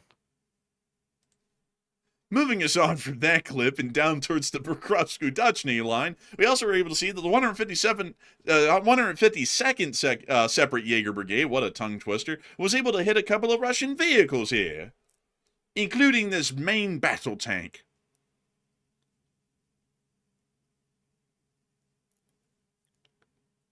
This is a main battle tank. This is a lame excuse for, look at that little bit of smoke coming out there. That little bit of, like, how those like New York streets have like the steam flowing out of them, like when you walk past and you're not sure if it's like safe to breathe or not, but you have to breathe anyway. It's kind of like that with the tank. They just had a little bit of steam coming out of it. Well, Matt, that steam isn't coming from the shit pipes. It's coming from the heat exchanger. Did you know? I did know that, but I'm always still a little paranoid about it. I'm like, is this a steam right here, like, good to, like, go by and, like, smell the steam right here? But, they say it's safe, so who am I to judge? It's totally healthy, Matthew. It's just boiled water, that's all. Now, the pipes might have some lead in them. I don't know about that, but it's still perfectly safe, old boy. Oh, they hit an ATV. Look at this. That looked like something right there that might have come from, like, one of those online marketplaces from China or something like that. This thing right here definitely did. You can tell. Look at this. This thing right here, the proportions are all wrong. Oh, man. To be frank with you, I feel like if you ask this ATV, generally ATVs don't talk. But I have a feeling that if you mention anything about Taiwan around this ATV, that it would immediately go, Taiwan is an able part of China, like, or something like that. It's like, very, very odd design. Looks very cheap, really. Yeah, it looks like crap. Oh, look, some electronics and boxes and stuff.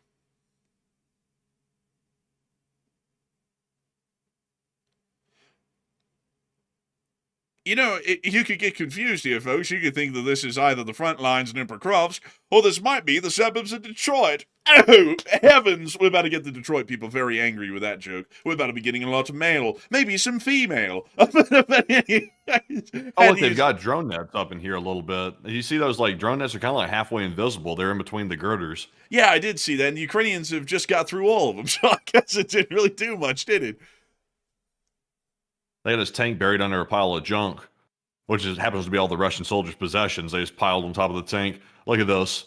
Oh, man. This thing. Oh, look, there they go. Oh, and here comes a couple of other cars. Oh, man. I gotta say. Well, there's something else right here.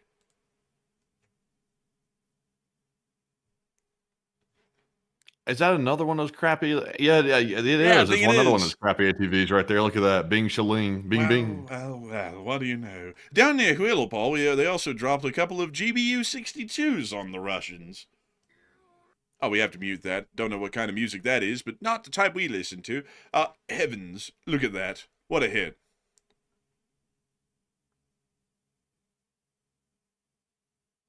Now that the whole world's starting to go to war, everybody looks at these videos a little bit differently now. They look at these and they're sort of like studying it and taking notes instead of just looking at it for, just fascination value. They're kind of looking at like, is that how they do it? Taking notes. I mean, probably the Ukrainians are stupid people. We don't listen to them. And it's like, it's like, that's not a smart move. It's like, I don't want to listen to them. They're pretty good at, fighting a war and everything. But with that, folks, that is actually the end of our news for the day. We were able to shave it down to only 2 hours long. And I got to say, folks, I got to thank you all so much for watching. We had a peak viewership here tonight of 24,000 people. Now that is a lot of people. And we also had 174,000 people watch this show over the course of 2 hours. Now that is a lot of people. And I buy that for $1. But outside of that, it's time for us to move on to the second segment of the stream where we get to talk to each and every single one of y'all. And boy, howdy, folks, is it going to be a blast. We get to talk about literally anything and everything in this segment except for religion, politics, climate change, or whether the A-10 is relevant in modern warfare or not. Back in the day, folks, it used to just be no religion and no politics, but due to the heavy veracity of the verbal battles and insults that were lashed out in the midst of climate change discussions and A-10 warthog discussions, we had to also shelve those two as well, unfortunately. Now we're just down to chicken and beef. And so, with that in mind, it is time for us to move on into this second segment. And Matthew, please, take it away. What do we have here, All right, so jumping into our last question segment of the stream, we have some very good super chat questions, some very good live chat questions, and y'all might have noticed tonight was largely absent of any breaking news, which these days is kind of a rare thing. Honestly, these days with the breaking news coming out, it's usually not good news, so it might be a good thing that's calmed down a little bit, at least when it comes to breaking news during the stream for the most part. So generally, just the usual tit for tat. I did see that apparently the UAE was dealing with an incoming missile and drone threat, but unfortunately, that's pretty common at this point. It's nothing too crazy. It's been happening for at least a month, and it's probably going to be happening for quite some time into the future. So with that, moving into our first super chat, our last segment, this one's going to go to Hokey Redneck, who puts in a $100 support. And thank you very much, Hokey, for that generous support, and we do appreciate that very, very much. He said, should the Aussies send the emus to support our invasion? They are 1-0. I think they should. Emus are really a force to be reckoned with. I mean, look at that. And they travel in packs, So, I mean, they're really something. They do. Look at that. Emus. Those things are dangerous, by the way. They're very fast and they have sharp claws. Those things are very dangerous. What are those other animals, like a cassowary or something like that? Let's see. Oh, yeah, these. These are similar. Oh yeah, these right here, you just got to really give it to these things. Like these things are trouble. I mean, look at that one up there up close in the camera, the selfie right there. Yeah, look at that. You got to look out for this one. The crazy looking bird. Dangerous too. Very dangerous. I think the headline says most dangerous bird in the world. And it looks crazy as hell. Like I don't think I'd want to mess with that one. I think there's a way to deal with these creatures. Like I think that there is a way. One in the pipe. Yes, man, if these things existed in the U.S. Southeast, there would be people going, "Hell, I'd shoot that thing and eat it." And these things would basically be like extinct within like 2 years, probably, because that's how it was down in the South. Down in the South, folks, that happens so much that animals are scared, like truly scared to come into contact with people. You hardly ever see them, even when you're really trying to find them.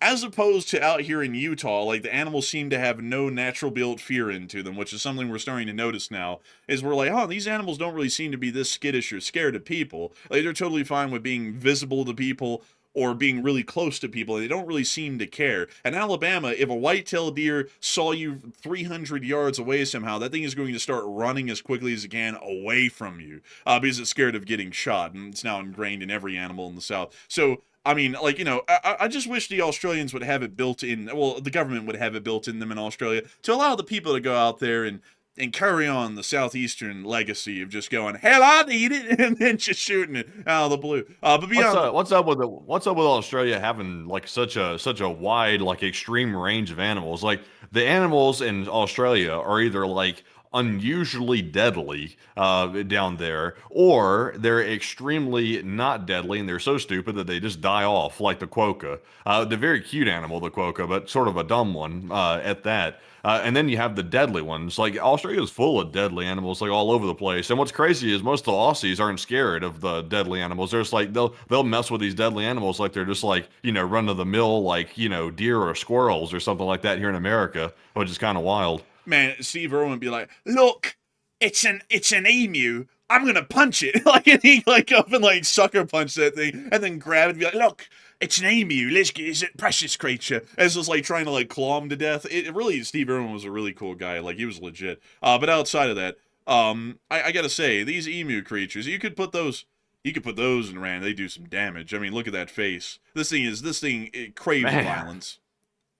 Yeah, that thing's crazy right there. Like, for example, like in Australia, they have the box jellyfish, very dangerous. They have the inland taipan, which I think is the most deadly snake in the world. They have the saltwater crocodile that they're famous for. They have the funnel web spider. Let's see what else they got here. They've got a lot of deadly ones. Let's see what else they got. Let's see here. They have the Australian magpie. I'm not really sure how that thing's deadly, but I guess it is. They also have the blue-lined octopus, as well as the Australian paralysis tick. That's a spicy one there, the paralysis tick. You don't want to mess with that. It sounds like a rough one. Let's see here. They got the bare-nosed wombat. And honestly, those don't sound that bad. Like, I think I can handle a wombat. Let's see here.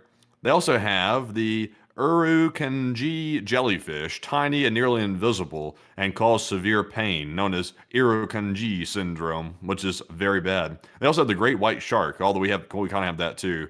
Also, they did mention the kangaroos. They like to box out in the wrong places. What is this thing right here we're looking at? This is an Australian wombat.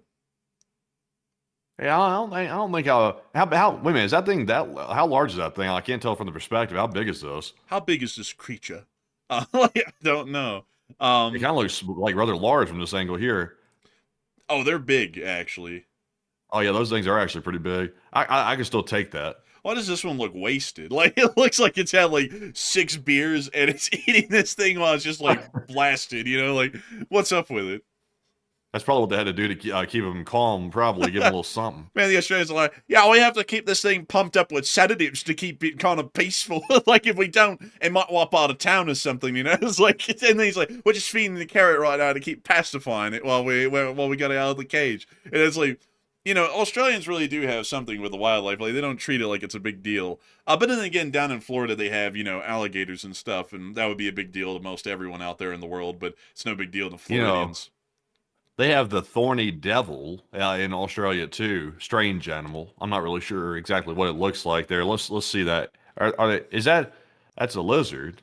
Okay, that's the wrong thing. Pull up a Tasmanian devil. I think that's what I'm thinking about. That thing does look pretty crazy though. Like, Australia's got some strange creatures, to say the least. But pull up that Tasmanian devil. I'm trying to see that. Yeah, there's one of those. Yeah, look at that. Not that one. Not the one that goes in a tornado. I'm talking about that one. Yeah, look at that. Those things are actually a lot uglier in person than they are in the cartoon. They kind of did it a favor when they drew it up on the paper. That thing's really ugly in real life. Man, I mean, this thing it's pretty rough, really. Oh man, yeah, that thing's hideous right there. Those cartoonists really did him a favor. Man, I feel like this thing would be trying to sell a mixtape. Man, why? I don't know, something about it just makes me feel like it has like kind of like that hustler mentality to it, like the face. And some I don't know about this one. This one seemed like it could be cool. Like, I don't know. Like, there's something about that one that seemed like it could be cool. That one's not right there. There's half of these Tasmanian devils look like they belong in a nut house. Yeah. Oh yeah, hey, look at him, he's a little foaming at the mouth and stuff like that. I don't think he's right. It's like, oh, keep that thing back. Like, it's like that. Folks, in Alabama, we had this thing called the American raccoon. Look at that cute little critter. Yeah, and those are becoming more domesticated. Yes, very domesticated, actually. But they look so nice. Like, I like raccoons. They're very cool. But then we also, look at that one. Look at these little fellas. Look at them. And then That one looks like it's hungry. And then we had the American opossum, which these are something else. A marsupial. Yes, a real marsupial. Can we see the sea lion? Can we see the sea lion? Damn, man, you want like what's up with your obsession with sea lions today, man? There it is. There's a sea lion. Look at that. That's like there it is. Yeah, they have the rap videos out with these things right here, rapping songs and stuff like that. They're really bringing this animal situation to a whole new level right here. What's the difference between a sea lion and a seal? Like, let's see a picture of a seal real quick so I can get there's the difference. Okay, so the seal is the cuter one. The sea lion's that larger one right there. The sea lions seem like they might not be the brightest animal. Like it seems like they're always very, very sort of like, yeah, I like the seals a lot better. These are much better looking. Look at these baby seals, and then they grow up to be this. Yeah, they get rather large. This one's rather plump. Also, who the hell is that, bro? Like, that ain't a seal. That's just some dude. That's a musician. I'm not gonna lie. I mean, if I was a musician, I wouldn't call myself Seal. Man, I show up before the dog. Right. Man, Forrest is the type of dude when you say, "Yeah, that's that guy Flea." He's like, "Well, what is it? What is it? Is it gonna bite you or something?" He's like, "No, man, that's a musician." I mean, seals grown up don't look too bad. Like, they're not horrendous. I think the worst grown creature of this kind of a class of animal in my mind would be the walrus, which I probably think is probably one of the most hideous creatures of this type. That's the closest thing we have to the ancient whatchamacallit, that ancient creature, woolly mammoth. I don't. Why does it look like a Brexit geezer? I'm about to go and tell them that I need to get out of the EU and I need to go and make it a little bit more solitary. I live a simple life, Governor. I go to the pub, I support my team, I work my job. It's like, honestly, man, for some reason, they're really giving off that kind of a vibe, you know? If you grew up in Birmingham, you do it the same way. You ever been to Yorkshire, bro? Oh, man. You ever had coffee and tea on a Tuesday, Governor? Yeah. Let's see here. Someone said, they're beautiful, man. Be quiet. Someone said, why are y'all looking at pics of my ex-wife? Oh, my God. Oh, Holy man, crap. I didn't respect her on it. There. Damn. Jeez, I don't know what to say to that. But I'm going to stop reading the comments. That's crazy work. And also, I see a lot of people say, they're beautiful. I don't know. I don't find these things to be that beautiful. Like, they're cool, though. I will say that they are cool, but, beautiful, I don't know. Let's see. You know a creature that is truly, truly amazing, fantastic even. Y'all want to know what I think? I'll tell you. The red panda. Yeah, those right there. That was the very intelligent character in Kung Fu Panda. It was the one that said, "I have to leave now. You go fight that bad lion." No, that's Oogway, dude. He was a turtle. No, man, that was that little fox. You know, that little fox right here. He was saying a little thing or two about, letting that panda go fight that lion. You know another cool animal? This one's from the Americas, I think. Or South America, I believe. A pangolin. It kind of looks like a little bit of like a Gila lizard. Look at it.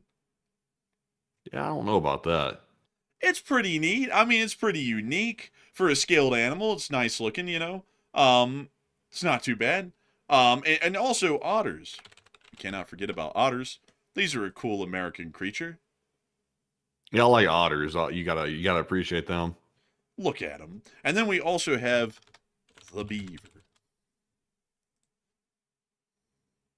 These things are kind of all right. Man, why is this one like, yes, this is my work. This is my work right here. Take a look at it. Like it's a true British geezer. More British than a marmot. Oh man, dude. These things are honestly kind of funny. The way they look in every single picture, it's like they just realized they're getting photographed. It's like, oh, it's like, oh, me? It's like, dude, it's like, I don't know. He's always scheming on something, Governor. He's coming up with a new scheme in the government. He's coming up with something to do for the planning of the council. Man, look at this one, man. It's jumping to conclusions. There he is. He's off to the job. Man, these things can actually cause you some damage. Like, these things can really hurt you in a bite. Yeah, you don't want to get bit by him. I have a feeling it's probably ugly. Man, and they also have teeth that are orange. Yeah, kind of nasty. Yeah, kind of. It's like, yeah, kind of. And then we also, folks, have probably my favorite deer in America, the antelope deer. This one. That is an antelope right there. Or as they're actually called, I forgot, the pronghorn deer. Here we are. That is him. What a beautiful creature. They're a native here to Utah. I've never seen them. Me either. I haven't seen them. They're native to here. Never seen them. I don't know where they're supposed to be. Maybe they're in a different part of the state. But I always thought these things were neat, kind of like the closest thing we have to like an African animal that's native to America. I think these things are really incredible. I've only seen them a couple of times, and it was one time when we went through Colorado many years ago. And it was a really cool thing to see on the side of the road. It was not dead. It was alive. It was just standing on the side of the road, and it was neat. But what the hell? That's like a horse. Kind of like a corgi, but it's got a corgi butt and a horse head. That one looks kind of jacked up. I'm not gonna lie. Like, that one looks wrong. Lavrov at the front, corgi at the back. Man, bruh, Lavrov will be going is she single? That's like, no, like it's like, man. But anyway, so that that horse meme. Let's see here. Let's see.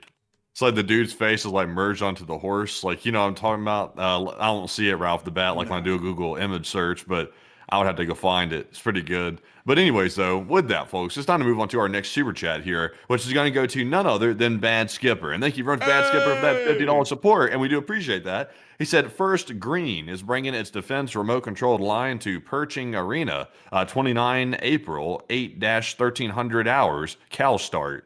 I thank you for sharing that with us, Bad Skipper, and I thank you for support and helping this channel to keep on running. And with that, we're on to the next one. We also have a 50 from Charles Samaha, and thank you very much, Charles, for that $50 support as well. And he said, what about the piers being addressed on the island? Do you have any context for that question, Matthew? I think he's referring to, those outcroppings or those piers that sort of protrude from the islands near the Strait of Hormuz. I think he's referring to those. Unfortunately, I'd have to declare ignorance on those because I don't know of any piers on the islands in the Strait of Hormuz. So unfortunately, I really wouldn't know enough about that to be able to answer that. But I do thank you for support and helping this channel to keep on running. And with that, we are on to the next one. We also have a $50 support from Jenna, last name Toolshed. Once again, he puts in the 50, and thank you very much for that support, Jenna, for that support. And he said, if the big one goes off, I'm smoking cigarettes again. And he put in the wine glasses. Oh, well, I mean, you would be in amongst an elite group. It is there are some people in the government who have an aptitude for Cuban cigars and other things. So I mean, if you want, you shall. It may not be Cubans, but it'll be something like it. But a big thanks to you for support and helping this channel to keep on running, and I hope that does address that well. And with that, we are on to the next one. We also have a support from BJR, who put in a 50, and thank you very much as well for that support. They said, what does the inevitable boots on the ground even look like? Martial law or heavy-handed advisory group? Boots on the ground will look like probably a very small beachhead and a area that would be under martial law, but it generally will look a lot like martial law did in Afghanistan and Iraq. So a big thanks to you for support. I hope that does address that well. And with that, we are on to the next one. And we also have a $50 support from Chef Danny B. And thank you very much, Chef Danny, for being here once again and throwing in that support. He said, good evening, Enforcers. Chef Danny here. I don't have an orb word of the day, and we'll have to leave that for Chris. But I did put in my 5-month notice at the restaurant today, and I told them by the end of the summer, I'm going full-time to my catering business and LSA. Hey! Yay! And congrats to that. I hope that that goes well. And I also got to say a big thanks to you for the support. And I have to say that that is something incredible right there, Chef Danny B. I hope that the catering business is going well, and I hope that it does even better. It sounds like you got a lot of passion for it and a lot of drive for it, so I'm sure it's going to go very far. And I got to thank you massively for the support and helping this channel to keep on running, because if it wasn't for folks like you, we wouldn't be able to make this channel possible. We wouldn't be able to keep it running. And if it wasn't for folks like you, we wouldn't have been here till this day. And so a humongous thanks to you so much once again. And I saw that Matthew's interest was piqued by the same live chat that I saw. Emily B said, if you guys go hiking in the Rockies, look up what pikas are. They're the best. And I found them. Look at it. Oh, that's the thing they based Pikachu off of. Is I see there's a picture of Pikachu right next to it down there on one of those pictures. Look at that little critter. That is a cute one, actually. It's kind of like a Siberian hamster a little bit. A little bit, but it's got like big ears that make it look kind of like a rabbit, sort of. Look at them. Those things are so cute. I like these. These are neat. These are really something right here. Kind of hard to believe they survive out there all on their own like that. You know, I feel like we need to nab these things up out of the Rockies and domesticate them, and turn these into a pet that you put in a cage, and and then they'll die in the most mysterious ways, like every other hamster. But, I mean, oh man, that's such a cool little thing. I mean, look at it. I feel like these things would bite the hell out of you if you try to pick it up. Man, we got to find out more about these things. Let's see here. It's a small mountain-dwelling mammal native to Asia and North America with short limbs, very round body. They resemble their close relative, the rabbit. So it is kind of like a little rabbit. It's not a hamster. Let's see. How would it do on a hamster wheel? Oh, they're in Utah. They're in Utah. Let's go, dude. These things are here. They're probably up in the on the Wasatch, probably. Yeah, I want to bring a hamster wheel and put it on it. Man, I bet you this thing would go ham on a hamster wheel, man. I bet you would love that. But look at the little, dude, look at him. I mean, look at him. How can you not like him? Let's see here. Lifespan. I bet rattlesnakes love these things. They have a lifespan of 7 years. So these things are a lot longer lived than a hamster. Yeah, it kind of is, really. I bet it only lasts for about a year, though. That thing's like an instant, it's like a hot pocket for a rattlesnake. Man, that thing's wandering around, and someone like, hamburger. Man, it's like, I'd be careful if I was that little creature. But wait a minute, hold up. What does this mean? So extant pikas are in black. There's some in America, and then there's some in Iran. Is this war being fought over having absolute control over the extant species of pika? Possibly. I heard they go good on a card. I heard that they sneeze a lot and they say Pikachu over that, I heard that from somewhere, I don't know where. I think it was a documentary called Pokemon. But anyways. The notices this thing is a Charizard.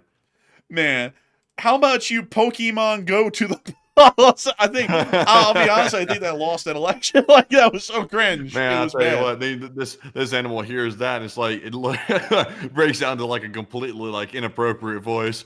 Shut your mouth and stop talking. Are pika rodents nice to people?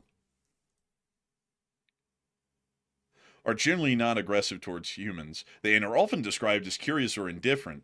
But they are wild animals that should not be approached or fed. This thing demands domestication.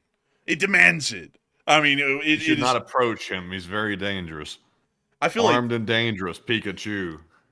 I'm not gonna lie, man. I mean, this thing doesn't look dangerous at all. I mean, if you wore some thick gloves, that thing is mine. Like I'm grabbing one. I'm gonna be like, "Hello, little creature." And I bet the rattlesnakes are saying that too. They don't have any arms. They just use the mouth. Man, bro, they just go in for the kill. I mean, this one actually looks like what I would imagine him to look like if you tried to pick him up. It kind of does. That one right there looks like it might have spotted a rattlesnake down below, and it's like, oh shit. Man, this was like, man, this one in its head is hearing, and now the end is near. It just sees the snake getting closer. It's just like, oh shit, like I'm gonna die. Oh my god! But these things are incredible. I mean, I just love. I've never heard of these things before. I thank you for introducing these things to us, because I didn't need to find one of these things now that I know that they're in Utah. I mean, they're rotund. Look at that thing. It is fat. And So it's, go back to that last one. Go back to that last one for a second. I gotta see that picture. let's see, which one? This It one? was yeah, the scream. That one definitely saw the rattlesnake. He saw it getting his buddy that just got caught on that rock over there. He said, "Oh my God, get me!" Dude, this was like a reaction person on like Instagram, like, oh my god, oh, like, you know, they're doing all like the overreaction and everything. Oh man. Oh, bro, look! Oh my God, bro, look! It's Kenny. He's getting eaten by that rattlesnake over there. Bro, and then when it sees the snake coming towards it, right afterwards, that's what it starts looking like. Oh my lord, man! How high up do these things live? Let's see. Let me go pull this up on this side. Our Pika, like, what altitude do Pikas live at? Oh my lord, they live in altitudes between 8,000 and 13,000 feet. So nowhere that we've ever climbed would we ever get close to seeing one. Yeah, they live at helicopter level. Bro, they live at ATC levels. They're up there vectoring air traffic. Man, that's what they do for a career. They're air traffic controllers up there in the mountains. But anyway, Sound like a freaking drug dealer. They're up there directing traffic. It's like, what, they got a criminal syndicate on the top of the mountain? What are they doing?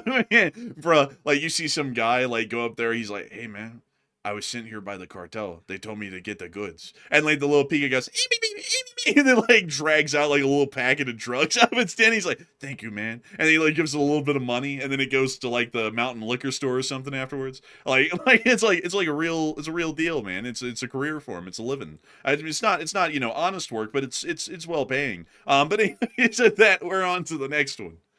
We also have a $50 support from Ross Nib, and thank you very much, Ross, for that $50 support. He said, "I love those B-52s, and they've been with me all my life. And here's a little something for Matt's Spicy Doritos fun." And you know, it's crazy. Most people alive right now have been alive less time than the B-52 has been flying. And I'm sure that when we grow old and die one day, Matthew and me, the B-52 will still be flying because they have extended its career to the 2050s already. So I'm sure that it's going to be around even longer than that, which is going to be insane if that is the case. But a humongous thanks to you for the support and helping this channel to keep it running. And I hope that does address that incredibly well, because if it wasn't for folks like you, we wouldn't be able to make this channel possible and we wouldn't be able to keep it running. And so a huge thanks to you so much once again. And we are on to the next one. And our next one goes to none other than Marion Demert. And thank you very much, Marion, for that $30 support. And we do appreciate that. And Marion said, could the U.S. finally wake up? Oh, well, I think that many people are awake in this country because I've been seeing some I've been seeing some developments lately. Huh? Woke. Awoken? Yeah, they're awake. You know, like, you know, that's the present verb, the woke.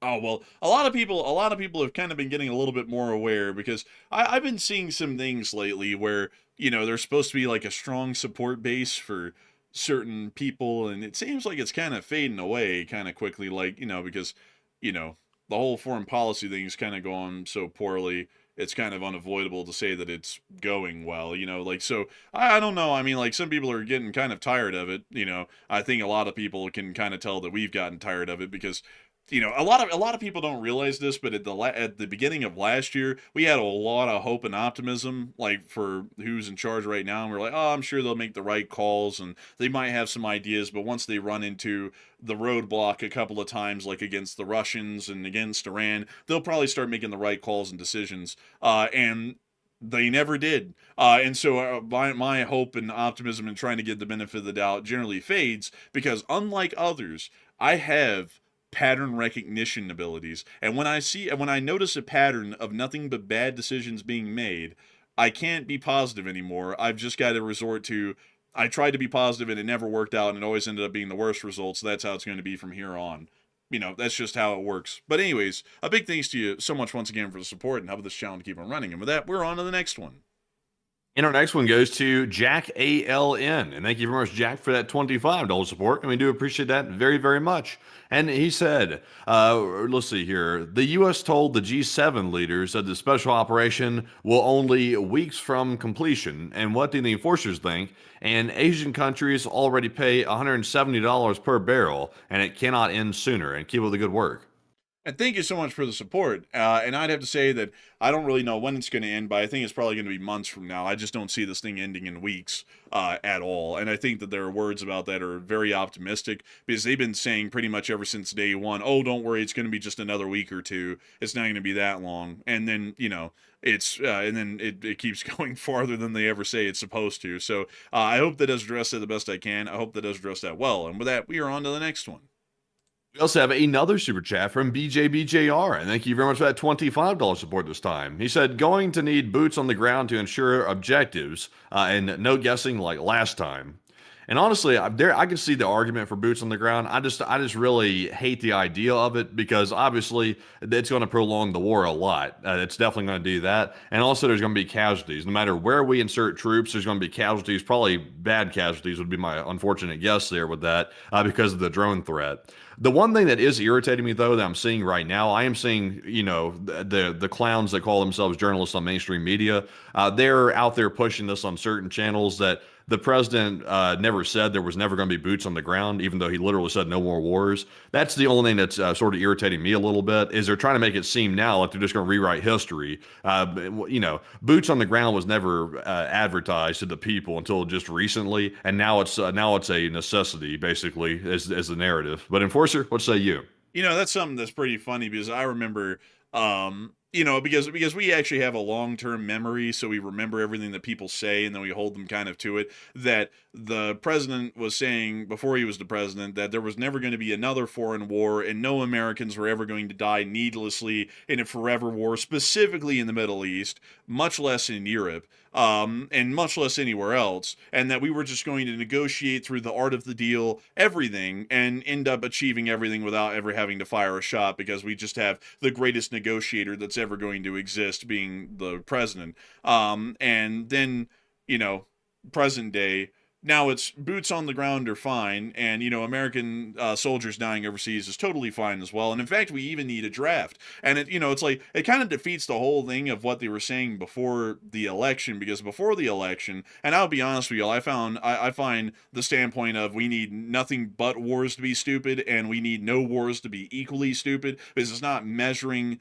the dynamic in the world and what might be necessary and what wouldn't be necessary. And it's just taking a black or white approach to it. But the stupid thing about it is saying that we're going to have absolutely no wars at all, and now we've gone into more wars now than we would have otherwise. Like, when in the world did we ever need to go to war with Venezuela? I'm still going to say that to this day. We achieved practically nothing going to war with Venezuela for the 2 hours we went to war with them with. And what was really the point? I mean, they didn't pose a strategic or imminent threat.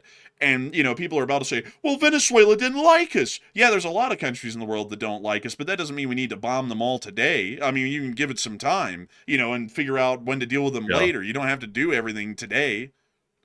Well, my bigger problem is not necessarily about the wars that are getting started. I mean, there's some arguments to be made with stuff like that, like with Venezuela, et cetera. But the main problem I have is I just don't like being gaslit repeatedly over and over and over. It's like I have eyes, we all do. Like everybody watching the news, they have eyes and ears so they can see what's happening and they can hear the statements being made. I just don't like it to be told that I'm misunderstanding something or I misheard something when clearly we all saw and heard the statements. So if they would simply just acknowledge the fact that they're changing their narrative and they're changing their perspective and stop trying to gaslight people, I wouldn't have any complaints necessarily, because I can understand, like, on one respect, the Iran situation probably does require boots on the ground at this point because you can't get the uranium back without boots on the ground. Also, you probably won't be able to reopen the Strait of Hormuz without boots on the ground, unless you can airstrike Karg Island into oblivion, which it seems like they're unwilling to do. But it's just, I just don't like being, told that we're stupid for telling the truth. I'd rather the truth be told and just accept that they've changed their minds than instead of, basically being lied to repeatedly and then being told I'm crazy for saying the truth. Also, I see someone say in the chat, and I got to say that's a little bit disappointing because this person has been here for a minute. So you guys support the IRGC and Iran radicals and want them to have nuclear weapons. Who the hell ever said that? I gotta ask. I hate to ask this because you've been here for a minute. Do you have critical thinking skills? Because did you not hear anything that I just said about, some wars are necessary and some are not? And I'm not for having endless wars everywhere, but I'm also not for having no wars at all. Did you just miss that?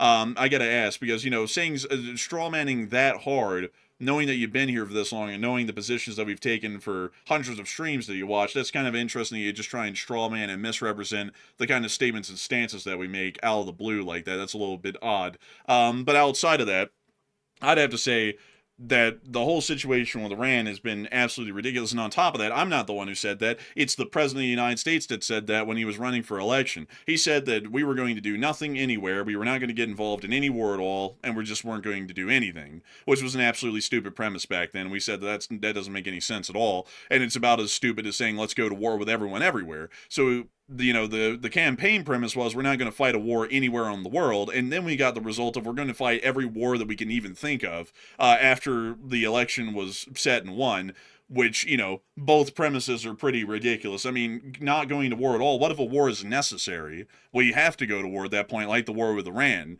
But going to war with countries like Cuba and Venezuela that serve no strategic or economic interest to it at all in the present, or any imminent strategic threat, that doesn't make any sense either. And now we're just going into wars just for the sake of them. And then on top of that, the ones that we're entering, like with Iran, which are necessary, we enter them with so little war planning, it might have been better to not even fight them at all with the kind of impact that it's now having now because of the poor planning. And that kind of defeats the purpose of fighting a necessary war when you plan it and execute it so poorly that it ends up worse than if you hadn't fought at all. So that would be my 2 cents on it, at least at the moment. But it's quite annoying to me that we do have to see now that boots on the ground are probably going to be necessary. So to get around to answering your question, it probably is a necessity at this point that we put boots on the ground, but it's not going to end well, and it's going to be pretty nasty. And we'll probably succeed with decent amounts of losses, but we could have avoided these losses if we had conducted the war planning a lot better. And I've got to meet this at the head. Before people say we don't know what's going on, we haven't known what's going on in any war, and we use a common sense, which is something that a lot of people sorely miss that are political diehards for either side, in our analysis, and we've done that for 4 years, and we hardly get anything wrong, because you don't need a top secret clearance to see what's physically going on in front of your own eyes and know whether it's going good or not. Because if that was the case, why in the world does anyone deride any president? Because a lot of people were criticizing the last president, a lot of people were criticizing the current president, and if we were to go off the assumption they just know more than the common man and they can never err and they can never do wrong, then why in the world did everyone have so many criticisms of the last guy? Because obviously he must have been doing everything wrong, everything right as well, just like the current guy is, because he knows more than all of the yokels that are in the chat, including myself. So, it's like, they do things wrong, and it is fine to criticize them. But with that, we are on to the next one. We also have a $50 support from Chef Danny B yet again. And thank you very much, Chef Danny, for that $50 support, and we appreciate that. He said, Chef Danny again. And funny story, I forgot to tell y'all that a couple of days ago, my Uber home, the guy was listening to y'all, and I had my earbuds in listening as well. And I figured out he was listening to the same thing. So if the Uber guy's here, shout out. Also, that's really cool, by the way. That's really crazy. He's gotten the thing in the car, and the guy was listening to the show. That's pretty wild, actually. That's actually really cool. But Enforcer, what say you? That is really cool, actually. That's pretty crazy. What's crazy, folks, is that I have not run into an Enforcer fan in Salt Lake City yet, which is really interesting because I actually ran into a lot of them out in Alabama. And weirdly enough, haven't run into a lot of them out here. And I also have to say, there was a lot of people, crazily enough, who have recognized us in the wildest places, like on video games and real life and everything. And it's really crazy because, I'll just be doing my thing and I'll be chit-chatting and stuff. And then someone will be like, oh my God, are you the Enforcer? And I'll be like, oh my God, you know who I am? And it's like crazy. But I gotta say, that is really cool to hear, Chef Danny B. And a big shout out to that Uber driver, keeping it real and keeping the wheels turning. And so a big thanks to you for the support. I hope that does address that well. And with that, we are on to the next one. We also have a $20 support from Wubba Actual, and thank you very much, Wubba, for that support. He said you should probably get your bets in now. I'm not one for betting. A lot of people are, and for them, to each their own. It's a free country. I'm just not really one for betting. And so a big thanks to you for the support and help with this channel to keep it running. And we are on to the next one. And our next one goes to Music Uploader, who puts in a 20. And they said, why is no one reporting on the demise of the trucking industry in California? So many of the renegotiated contracts with the new fuel surcharge rates are null and void because they're apparently doing something with the surcharge money, allegedly, according to Music Uploader and LSA. And thank you for the support. Sadly, that's a domestic affair, and we generally don't cover a lot of domestic affairs inside the United States because they start to become inherently political. Because I can already hear all of the political, just like knee-jerk reaction statements that would be made by enough people if we even mention anything about California and anything going somewhat wrong in California. So that's generally why we don't cover that stuff, and sadly, we probably never will. So big thanks to you for support, and with that, we are on to the next one. Did you hear what's going on in LA? No, I didn't. What's going on there? Oh, they're filming movies there. Oh, well, yeah, they do that all the time.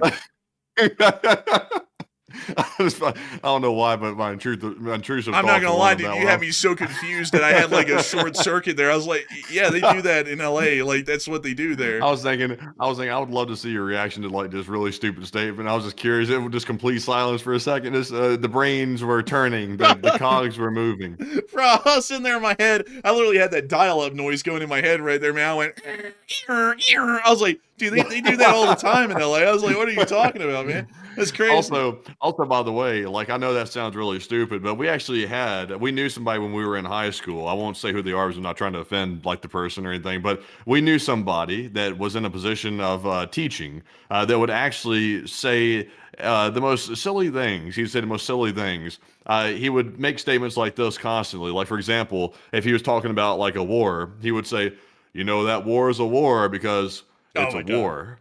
And he would say stuff like that, and he would make it sound so profound, like it was something really. And honestly, it would get me every time. I'd be listening so close to he's saying something very profound, and then he'd be like, those cars are cars because they moving. And I'll be like, I was like, I don't think there's anything profound about that, but he made it sound very profound. I'm not sure if I should listen or not. Let me do it the exact way you do it. When those boys said they going to LA, they going to LA. And it's like he would say stuff just like that, and I'd be like. I was like, okay. I thought that was gonna be something deep, but I guess it's not.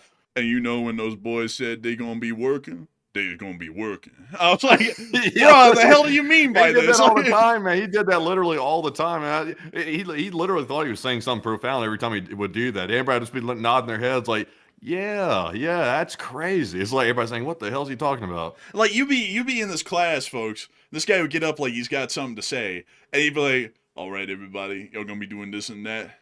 But I got to tell y'all this, the class of 2015, when they got out there and they got busy.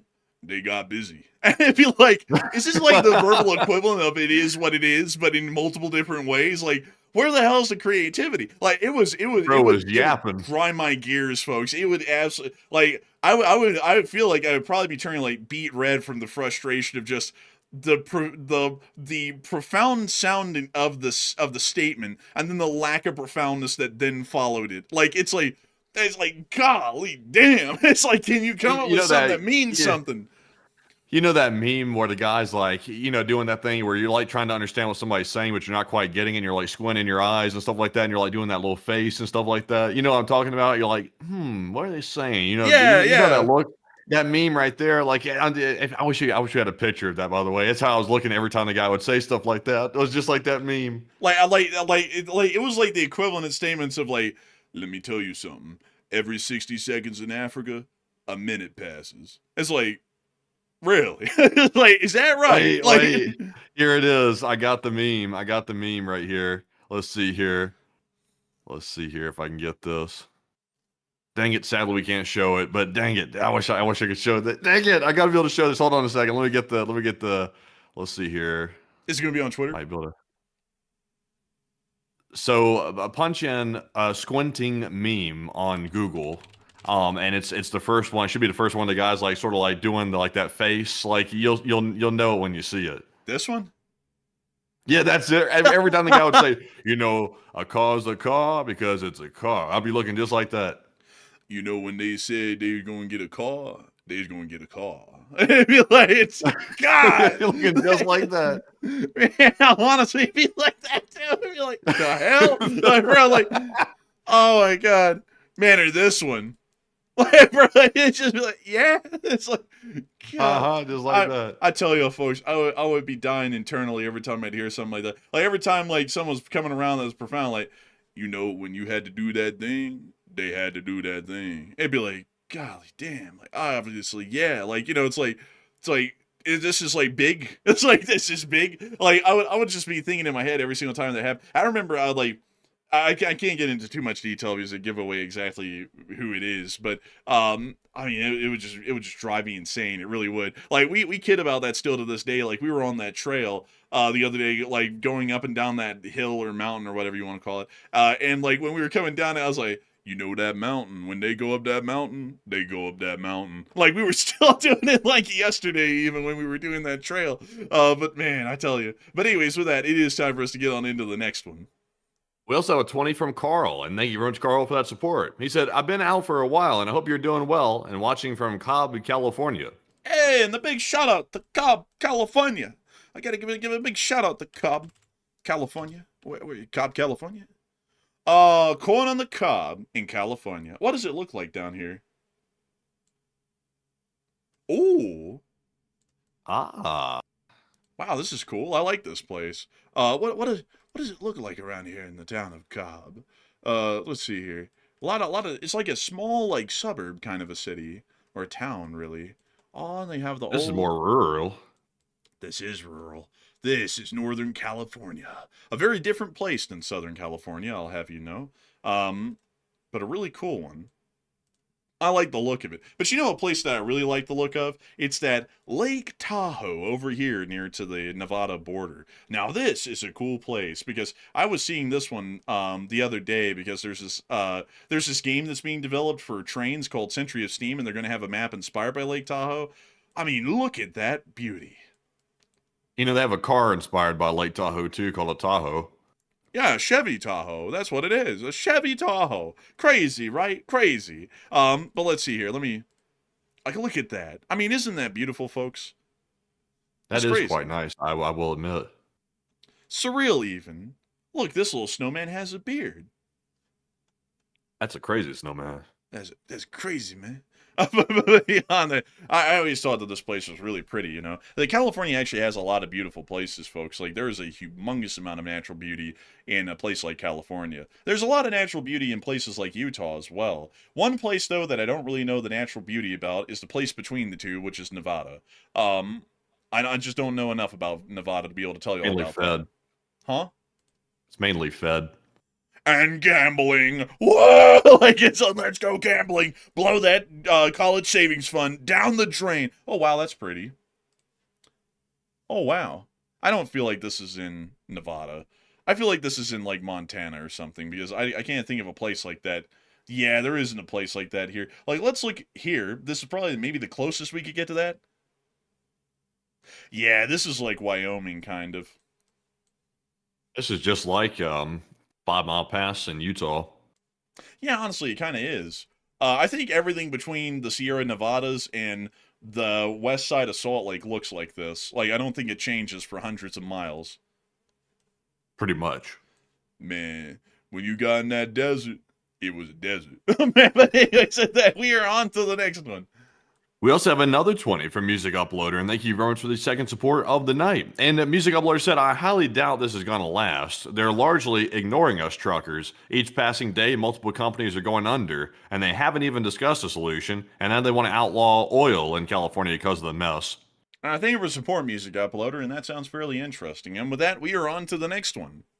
We also have a 20 from Zyper Sniper, and thank you, Ron Zyper, for that $20 support. And he said, coffee fund for the enforcers. And have you ever heard about the, let's see here, the African-American 369th Infantry Regiment, nicknamed the Harlem Hellfighters, who fought in World War I and World War II, and they were the first Allied forces across the Rhine? Yes, I have actually heard about them. The Harlem Hellfighters have a very significant reputation here in the United States for being one of the hardest fighting regiments within the entirety of the American Expeditionary Forces that went over in World War I. And what was interesting about it is that what's interesting, by the way, to speak of a little bit of a social dynamic, is that the French historically then really didn't discriminate against black people. So a lot of the Harlem Hellfighters went overseas and dealt with the lack of discrimination in France, and a lot of them came back to places like Harlem and New York, because I believe that's where most of the regiment was raised from. And they started to push forward the civil rights movement a little bit further, even way back then in the 1920s, because they saw what a life without discrimination operation was actually like. A little bit interesting about that, but beyond that, they were actually a heavily decorated unit in the First World War and fought heroically, as a matter of fact. Also, another cool thing is that they actually didn't wear the normal Brody hat or Brody helmet that we wore here in the States. They actually wore the Adrian helmets of the French army because I believe, if I remember the story correctly, they weren't actually issued any Brody helmets because they weren't around yet. And we also, I believe, may have had a shortage of them, so the French actually provided the entire unit with Adrian helmets, and they were also put under French command instead of U.S. command as a part of the AEF. Pretty interesting story, but a very highly battle-honored unit. And so a huge thanks to your support, and I hope that does address that well. And with that, we are on to the next one. And we also have a $20 support from Oni Pantera, who said, how and when do you think the Iran war will end, and what do you think will happen to Iran post-war and to U.S. and U.S. allies? And I doubt a full-on ground invasion unless Iran uses a shadow tanker to do a drone strike on the U.S. mainland. I would have to say that I think that the war is probably going to end after we clear out the Strait of Hormuz and the Bab El-Mendeb and keep both of them open for shipping traffic, and we eventually bombard and wear down the Iranians enough that they're eventually willing to make significant concessions, but we'll probably never see an absolute unconditional surrender of the Islamic regime, even in the best case scenario at this point. So I hope that does address it the best I can, at least in my opinion, to the extent I would think how it would end at this point. But I would doubt a full ground invasion in Iran as well. I don't think that that's ever physically going to happen, because there is a lot of logistical hurdles and obstacles to that. But a huge thanks to you for the support and helping this channel to keep it running, and I hope that does address that incredibly well. And with that, we are on to the next one. And our next one goes to Chris Feilbach once again. And thank you very much, Chris, for the second support of the night. He said, do you know about Potato Pride from North Korea? It's a song about how communism can provide the glory of potatoes to the people. I know the general like melody of it. Dun, dun, dun, dun, dun, dun, dun, dun, dun. Like I know it actually. Like I know the song, and it was a huge push back in the day, folks. Kind of like during the famine or the March of Strife or Suffering, as they call it in North Korea. They actually tried to push potatoes, which were generally frowned upon in Korean cuisine, even North Korean cuisine up until that point. And they were like, look, we can grow potatoes because the ground was so infertile. Really, the only thing that it could grow was potatoes. So they really started to push that heavily. But yes, I actually did know about that song, Potato Pride. I wish I knew how to actually kind of like sing it a little bit in Korean, like, because like, the melody is one thing, the lyrics are another, because they were like singing the goofiest stuff. They're like, look, you can make soup out of potatoes, like in the song, and it's like, yeah, it's a potato. It's like, you can do that. And they still have a very heavy emphasis on potatoes in their diet to this day in North Korea. This is one of the few things they can grow on their non-arable land, due to their poor agricultural policies that they had that led to the famine. But anyways, with that, a big thanks to you for support. I hope that does address that well. And with that, we are on to the next one. We also have a 10 from Robert Krogan. He said, good evening, Enforcers and LSA, and here's something for the effort. And thank you so much for the support and helping this channel to keep on running. And thank you so much for enjoying our effort, Robert. You are helping us to keep this thing rolling, and we are massively appreciative of folks like you and your support. And with that, we are on to the next one. We also have a 10 from the real Zane Pitts, and thank you very much for the support. He said, where is all the dang taxes going? My roads are crap, my fuel's over $6 a gallon, and we don't have enough boom boom to boom the bad guys? We should have 1 million tomahawks. What the heck's going on?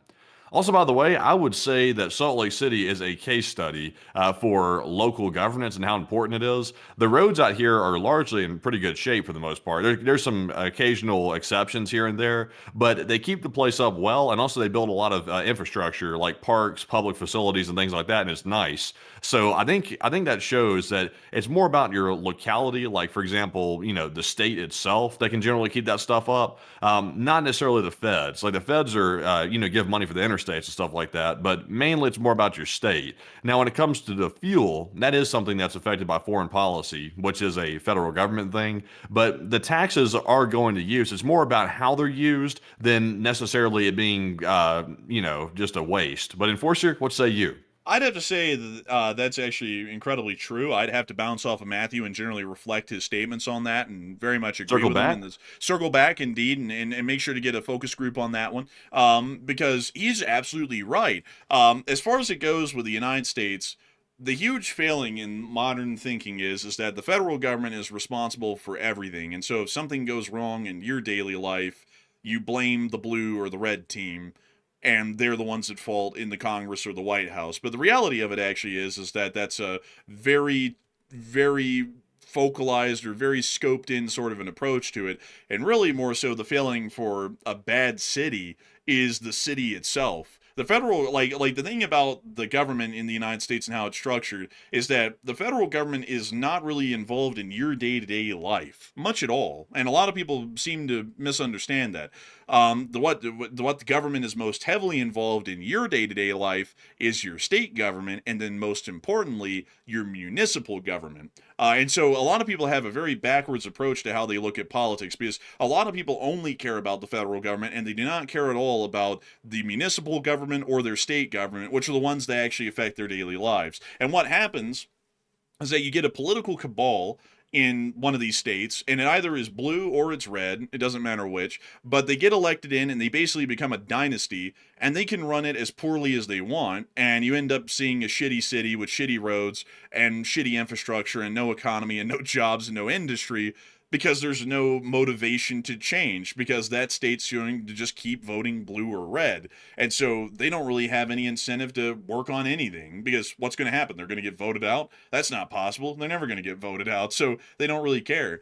Salt Lake City is a little bit different, because there is actually a humongous push in Salt Lake City, and this is one thing that I always say about the Latter-day Saints or the Mormons about their civic mindedness, is that regardless whether this, because Utah is pretty locked in, to be entirely honest with y'all folks, it leans and votes one way, but they are very militant about civic utilities and public good, and like the public good around here as a concept. So it is heavily enforced through their lawmaking, the city's funding, and everything else. And you can see it here in the city. Like, they have amazing parks, they have great public transportation, everything is walkable, they have sidewalks everywhere, the roads are really well paved, they encourage a lot of businesses to come here, and they really want a thriving economic and industrial base in the city with a diversified economy. Like the things that you actually look for in proper civil administration, they generally do that quite well here in Salt Lake City. And that's very different, but you get the same results. Like, I can take two examples, like for example Alabama as one example that leans hard to one end, and then California that leans hard to another. They know, like, as far as the political party structures in those states go, they know they're never going to be voted out. I mean, would you ever hear of like, you know, a rep being voted in California or a Dem being voted in Alabama? No. So those parties that are in charge and keep getting elected in for decades, they have no incentive to change or adapt, because they know that their voter base never changes no matter how frustrating the situation gets. Things can get exceptionally bad in California and people will still keep voting blue, and things can get exceptionally bad in Alabama, people will still keep voting red, and they just know that, so they don't have to do anything to improve the state or actually do anything to make sure that they can secure a re-election, because re-election is already guaranteed no matter how bad they do. So that's what I would generally say is the problem. It's not anyone in the federal government. It's more so people at your city level and your state level that are the problem. And if voters would start putting the heat under these people and either voting for different candidates and ousting people who've been holding seats for 30 years, or just voting for totally different parties to show them that people can get fed up to the point that you lose your political dynasty, that's when you'd actually see a lot of competitiveness and motivation in the political system to actually benefit the citizenry and make the quality of life better. But you just don't see that in this country a lot these days, and that's why things are in almost a state of stagnation for most people, is because there's no civic mindedness and there's no ability mentally for most voters to adapt and change their approach to see an improvement. But anyways, with that, I hope that does address it the best I can, at least in my opinion, and big thanks to you for support and help with this channel to keep on running. And with that, we are on to the next one. Our next one goes to Frosty Rotor, who puts in a 10. They said, hot take here, but I don't believe it's World War III until American forces are in direct conflict with Chinese or Russian forces, regardless of the location of the front. And what say you, enforcers? And I would say that's a fair assessment. Like, I can see that argument, but I would also say this. that's a perspective of war from a traditional standpoint. I would still argue that the proxy war that's taking place right now in Ukraine, that's a proxy war between the United States and Russia. So that's one front. And now Russia's waging a second proxy war inside of Iran against U.S. forces directly this time. So I would argue that we're already in it. Russia's basically they're too scared, and also the U.S. is too scared as well to go to direct conflict with one another because they know the nuke threat is there. But if it wasn't for the nukes, we'd be fighting and brawling like hell right now if it wasn't for the nukes. So I think it's World War III right now personally. But Enforcer, what say you? I would say that it's World War III because neither of the past two world wars never needed the United States to fight anyone directly for them to be a world war. And the United States historically joins world wars late, several years in after they started. So I would say that a world war is largely probably in the works or is largely coalescing at this point right now, whether or not we're directly shooting at Russian forces or Chinese forces at this point. But a big thanks to you for support and helping this channel to keep on running. And with that, we are on to the next one. We also have a 10 from Distrackum, who said World War III started when Ukraine was invaded and the genocide began without any corrective measures, in my opinion. You know, you're probably going to be one of those scholars in the future. Like, you know, there's going to be historical scholars. When did World War II start? I think it was the Marco Polo Bridge incident in 1936. No, I think it was the Anschluss of Austria in 1938, the remilitarization of the Rhineland in 1937, the invasion of Poland in 1939. And you're probably going to be one of those people who goes with the Marco Polo Bridge incident because that is the earliest moment that a lot of people started to argue that that's really when the Second World War started. There's also a really small group out there, forgot to mention this, folks, kind of a smaller group out there that argues that the Second World War started when the Italians went to war with Ethiopia and invaded them. But that's a very small group of people. Like, basically nobody says that. But there are a few, and I've seen the argument made from time to time. But outside of that, though, I would say that you're not wrong. Like, you're not wrong. I would say that that's definitely an argument point to be made that the invasion of Ukraine in 2022 could be considered the beginning of the Third World War because it's kind of led to everything else that we're seeing today. So a humongous thanks to you for support and helping this channel to keep it running, and I hope that does address that incredibly well. And with that, we are on to the next one.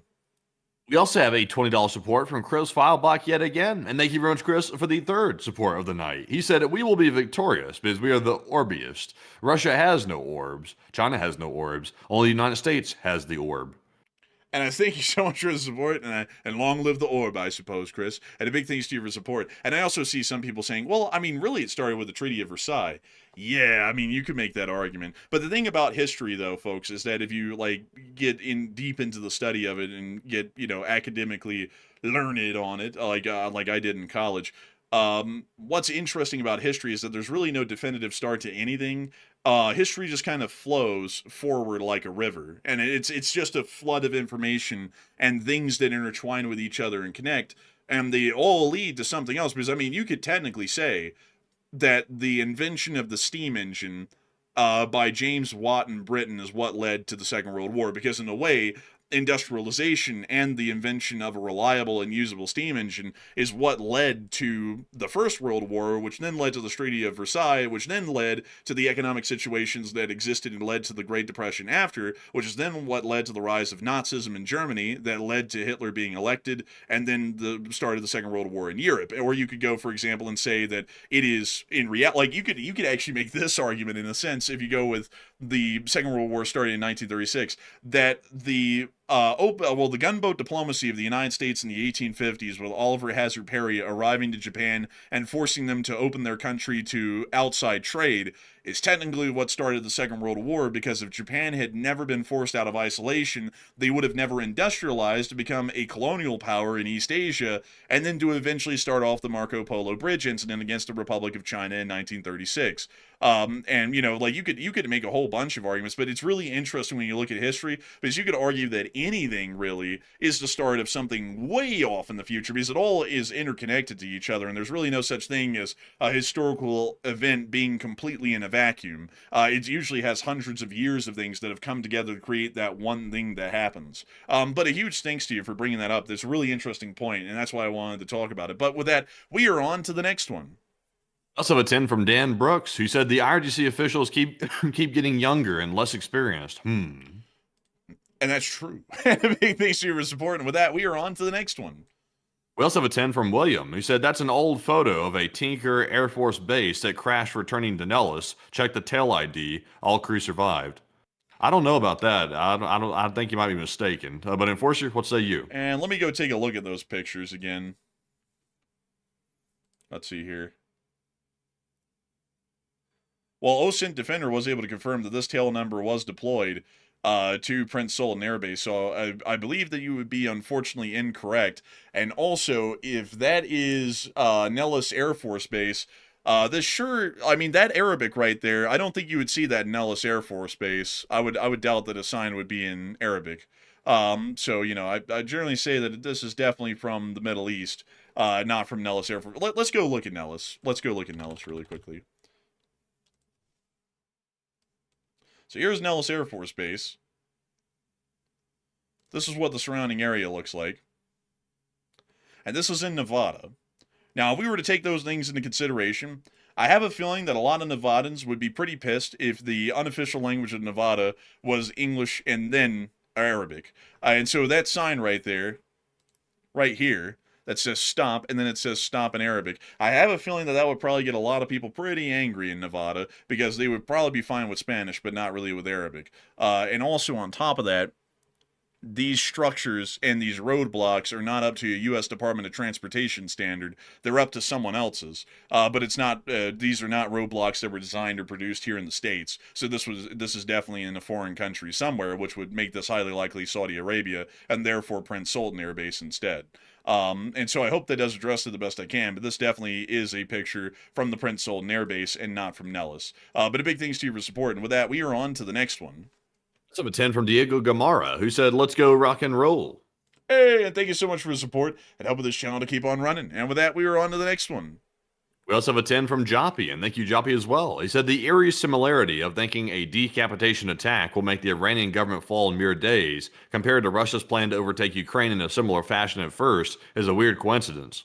It's a coincidence that comes from overconfidence, and I don't know why in the world that's a huge thing these days, is overconfidence, but we should always approach a war as in it's going to be the worst case scenario. And in the modern day, a lot of people seem to be arrogant enough that they always plan their wars off of the best case scenario, and I think that's because a lot of people who do that are very full of themselves and don't really think about the realities of actually fighting a war and what is going to follow. So I hope that does address it the best I can, and a big thanks to you for support and helping this channel to keep on running. And with that, we're on to the next one. We also have a 10 from Andrew Honeycutt, who said, I witnessed a drone battle bot competition comprised of middle and high school students sanctioned by a university, and the kids knew their business, and competition was fierce, and drone warriors of the future. And I gotta thank you so much for your support, Andrew Honeycutt, and helping this channel to keep on running. Because if it wasn't for folks like you, we wouldn't be able to know about that kind of stuff. And I'd have to say that drone warfare is definitely the warfare of the future. And so a huge thanks to you so much once again. I hope that does address that well. And I also saw someone say, bro dropping Department of Transportation regs. Just drop your money. I mean, like, I had to say that because those roadblocks, the concrete ones, look totally different than they do here in the States.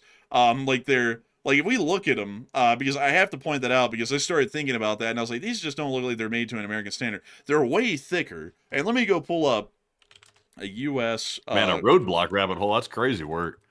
Well, I mean, it's these things that lead you to make common deductions. But here is a common U.S. Department of Transportation certified concrete roadblock, and notice how narrow it is. The shape is much different, and it also has these small little divots right here inside of the concrete that allow for bolts. These don't have that at all. They're shorter, they're much thicker, they're not built to a Department of Transportation spec, and that would let us know that it's certainly not in the United States. It's those little details, folks, it's the little ones that aren't obvious that really let you know where something happened at. But anyways, with that, we are on to the next one.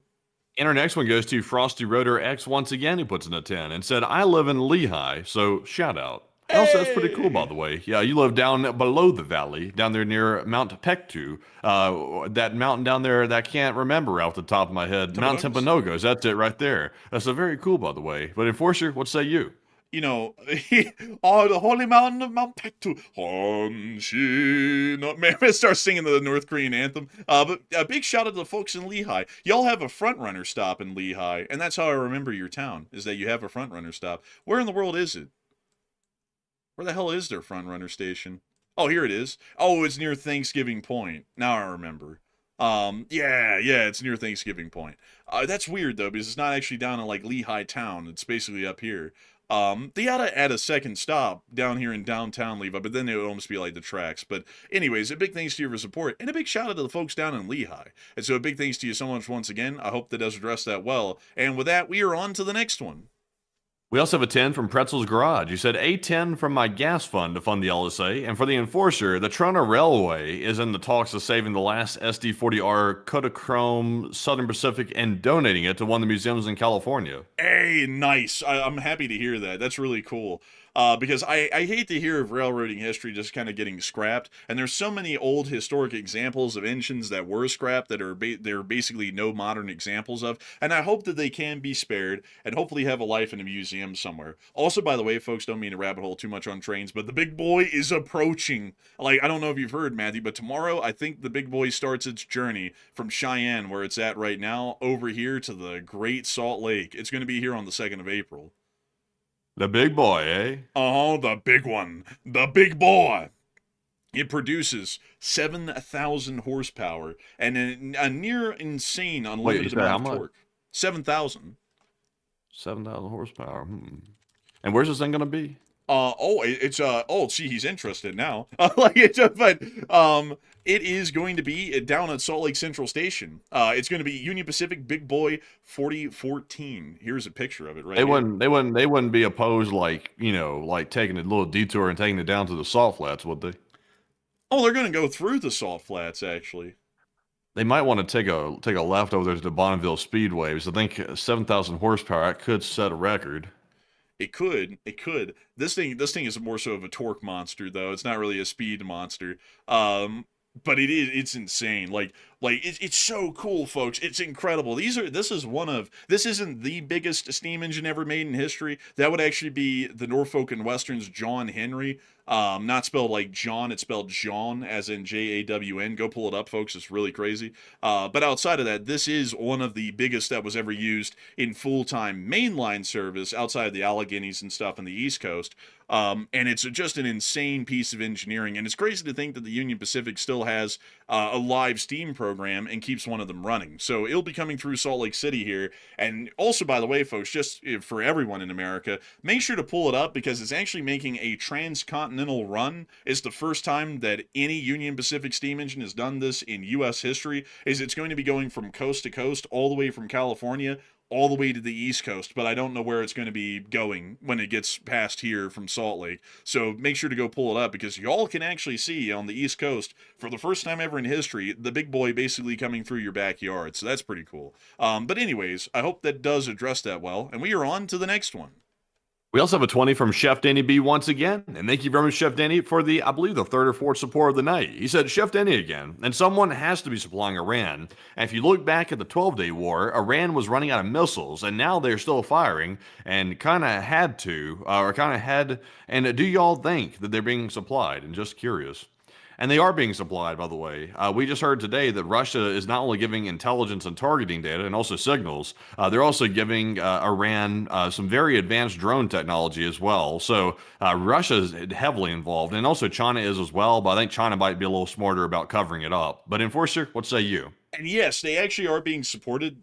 We do know that they've been taking shipments of missile components and parts from the Chinese at Rajay Port. But generally, they are still conducting final assembly in Iran. But as far as materials and parts to produce the missiles, they have been getting significant international support in producing those missiles. So you're actually correct in that assumption, Danny B. And a big thanks to you for support and helping this channel to keep on running. And also, by the way, I don't mean to rabbit hole too hard, but I saw some people going, Big John. I got to show it, y'all. That's it. That is actually the biggest steam engine ever made in weight, horsepower, and torque. That's crazy. Look at the size. There's a person up there on top of it. The size of the thing was unreal. It's actually a steam turbine. It's not a normal steam engine like the big boy. But they retired this thing after, I think, only a year and a half of service, and I think only 1 or 2 of these were made as prototypes, because they're steam turbines. They require a huge amount of maintenance, and they break down a whole lot, and were generally unreliable. But technically, still the biggest steam engine ever made on the planet is this one right here. But anyways, with that, we are on to the next one.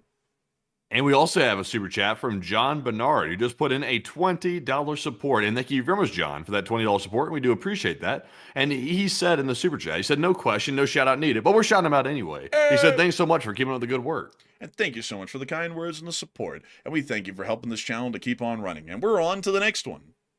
We also have a 10 from DWRB. He said, do you think a sizable bombardment of Karg Island versus a ground invasion would be a better option? Pros and cons in LSA. And that is actually my proposal that I came up with about a week or so ago. I said instead of invading Karg Island, which is the current speculation on the street, is they might try to invade Karg Island with the Marine Expeditionary Unit. I said instead of endangering the troops, why don't we just blow the shit out of the oil infrastructure, just destroy it all? We could even give Iran a countdown if they wanted. We could say, because the president loves to do ultimatums, we could tell Iran, you're going to have 24 hours to get the Strait of Hormuz reopened, or every single oil export terminal on Karg Island is going to be reduced to smithereens down to the bedrock. It's your choice. And with the full intention of carrying it out. I would say that's the better way to go. That takes away the casualty situation of the U.S. Marines potentially getting taken out. And also, it does, of course, put a lot of pressure on China, because it's going to affect them quite a lot. And that'll put pressure on them to tell Iran to reopen the strait. So I would say I think that's a better idea than putting Marines on the ground. But Enforcer, what say you? I'd have to go with Enforcer Man on that. That's basically what I was going to say to a T. So I would agree with him on that one. So big thanks to your support, and I hope that does address that well. And with that, we are on to the next one. We also have a 20 from Zulu Foxtrot 88, and thank you very much, Zulu Foxtrot, for that support. He said, LSA brothers, is there a P.O. box or a way to send you guys anything? I'm a big knife guy and would like to bless you both for all that you do. Oh, and I thank you so much for the support. Sadly, Zulu, since we moved here to Salt Lake, we haven't gotten a P.O. box because, sadly, it kind of posed more of a security risk than anything. So we actually kind of discontinued that after we moved out of Alabama. So unfortunately, we really don't have a way for anyone to mail anything to us at the moment right now. But we might be able to try and find a way to make that possible someday. It's just that it might be a little bit on into the future. And so a big thanks to you for support and helping the channel to keep it running. And I hope that does address that well. And with that, we are on to the next one. Also, by the way, do you think that if you gave the Iranians a 24-hour countdown and said that we were going to level Karg Island, do you think they would actually give in to it? Because I would be actually kind of 50-50 on that one. Because you got to know, Karg Island, if that gets destroyed, I'd look at it from the Iranians' perspective. If the Iranian regime stays in power and Karg Island is leveled down to the bedrock and they lose all their oil export terminals on Karg, that's 90% of their export capabilities wiped out for decades. That's horribly severe. I think Iran knows that the U.S. administration wants to take Karg Island to control the oil because they want to take it and use it for U.S. interest. So they kind of know the U.S. isn't going to destroy it, which is what they're pretty much banking on at this point. But I think if the Iranians thought we were serious about destroying Karg, I think they would think twice. I think they probably would. But I don't know. I mean, I kind of be on the 50-50 on that because they have ideological zeal going for them, so they might not even bend to that. But at that point, that's on them. I wouldn't blow up the actual oil tanks though out here. I would blow up the oil loading terminals and the pumping houses because those are that's where the most damage would be seen, and that would be the hardest to repair, but it wouldn't cause a huge ecological disaster, like a giant oil spill going right off the island and into the Persian Gulf for everyone to try and figure out how the desalination plants are going to work with slicks of oil everywhere in the Persian Gulf. If it were me, I would personally tell the Iranians that I would have the U.S. Air Force level the entire island, except for the population centers. Obviously, we don't want to hurt civilians. That's a very serious thing there. You don't want to do that. But I would level the tanks, the export terminals. I would take out the pier, the whole thing. Tell the Iranians the entire thing is going to be gone. And I see some people saying, well, that will leave the Iranians poor for decades to come. It would, and I don't like the idea of that because, of course, that is going to hurt the civilians. But at the same time, though, if there's no hope of overthrowing the regime, which right now it looks like that hope has kind of gone out the window for the most part, we have to do something to bring this to an end. I would say it's better to hit Karg Island and wipe it out than to lose Marines or drop nukes on Iran. That's the way I kind of look at it. I would just keep it limited to the actual infrastructure that's needed to pump the oil onto ships, because if they can't pump the oil onto ships, even if it's in those tanks, it's not doing them any good anymore, and I don't know why we would want to hit the tanks and then cause an ecological disaster in the Persian Gulf when it really isn't doing anything to further the damage at that point physically to the Iranians. It's just destroying it to destroy it at that point, because much like in Russia, they have plenty of oil in tanks throughout the entirety of Russia, but do they have any way to load it onto a ship and get it out to sea? They don't. And so the economic damage is all the same, whether we're physically blowing up the tanks holding the oil or we're blowing up the ability for it to be loaded onto a ship. So I would just keep it to what is used to load the oil onto the ships and not hit the oil, because if that oil starts flooding out into the sea, that's tens of millions of barrels of oil that's going to be flooding out into a slick onto the Persian Gulf, and that could start creating huge issues for our allies and their desalination plants, because they're going to be having that in their water intakes at that point. Yeah, that could be problematic. So you could avoid hitting the tanks as long as you have the export terminals. That's what really counts. But you could hit it all if you really wanted to, but it would have that after effect behind it. But also, by the way, I was looking at a video. I was looking at some tours of Karg Island on YouTube yesterday, because I was thinking, if the U.S. does happen to take the island, and unfortunately we'll probably take casualties, but if they do take the island, I'm like, what are we getting exactly?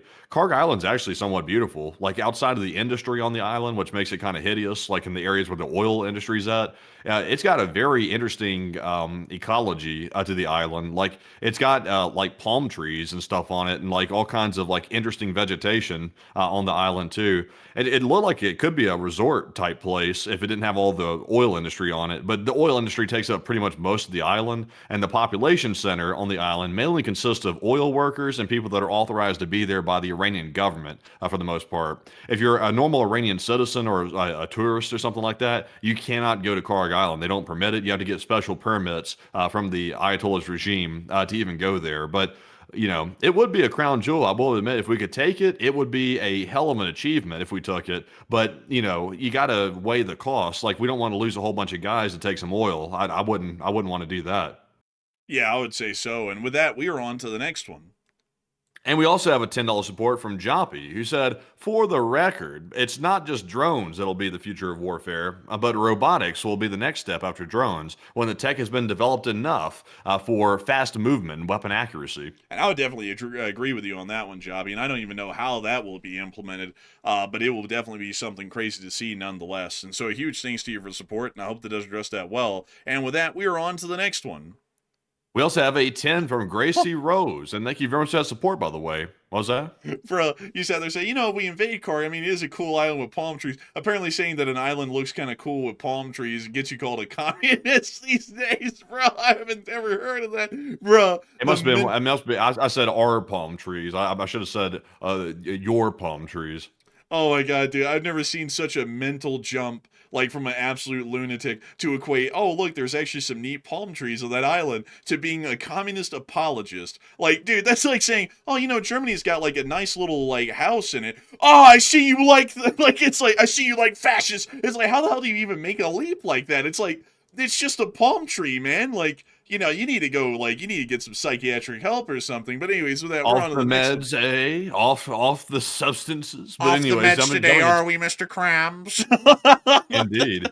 Jumping into our next one here, this one goes to Chef Danny B, who puts in a 20 once again. And thank you very much, Chef Danny, for that support yet again. He said, when the enforcer becomes president, you got a personal chef. And Chef Danny B, I'm also a certified personal chef. And remember, when the channel used to top out at like 7,000 people, and now it's up to like 20,000 and 30,000 every night in LSA. And that is crazy, isn't it, Chef Danny B? I remember those days. And it always seems like it wasn't that long ago that it was at that size. But nowadays, we are bringing in one of the largest crowds in America on YouTube, which is really crazy because we're usually like in the top 20 nowadays for live streams on the platform, which is crazy, really, honestly. And I thank you so much for being here with us for that long, too. And thank you for being the official chef of the LSA and the White House chef if I get elected for president. And so big thanks to you once again. And with that, we are on to the next one.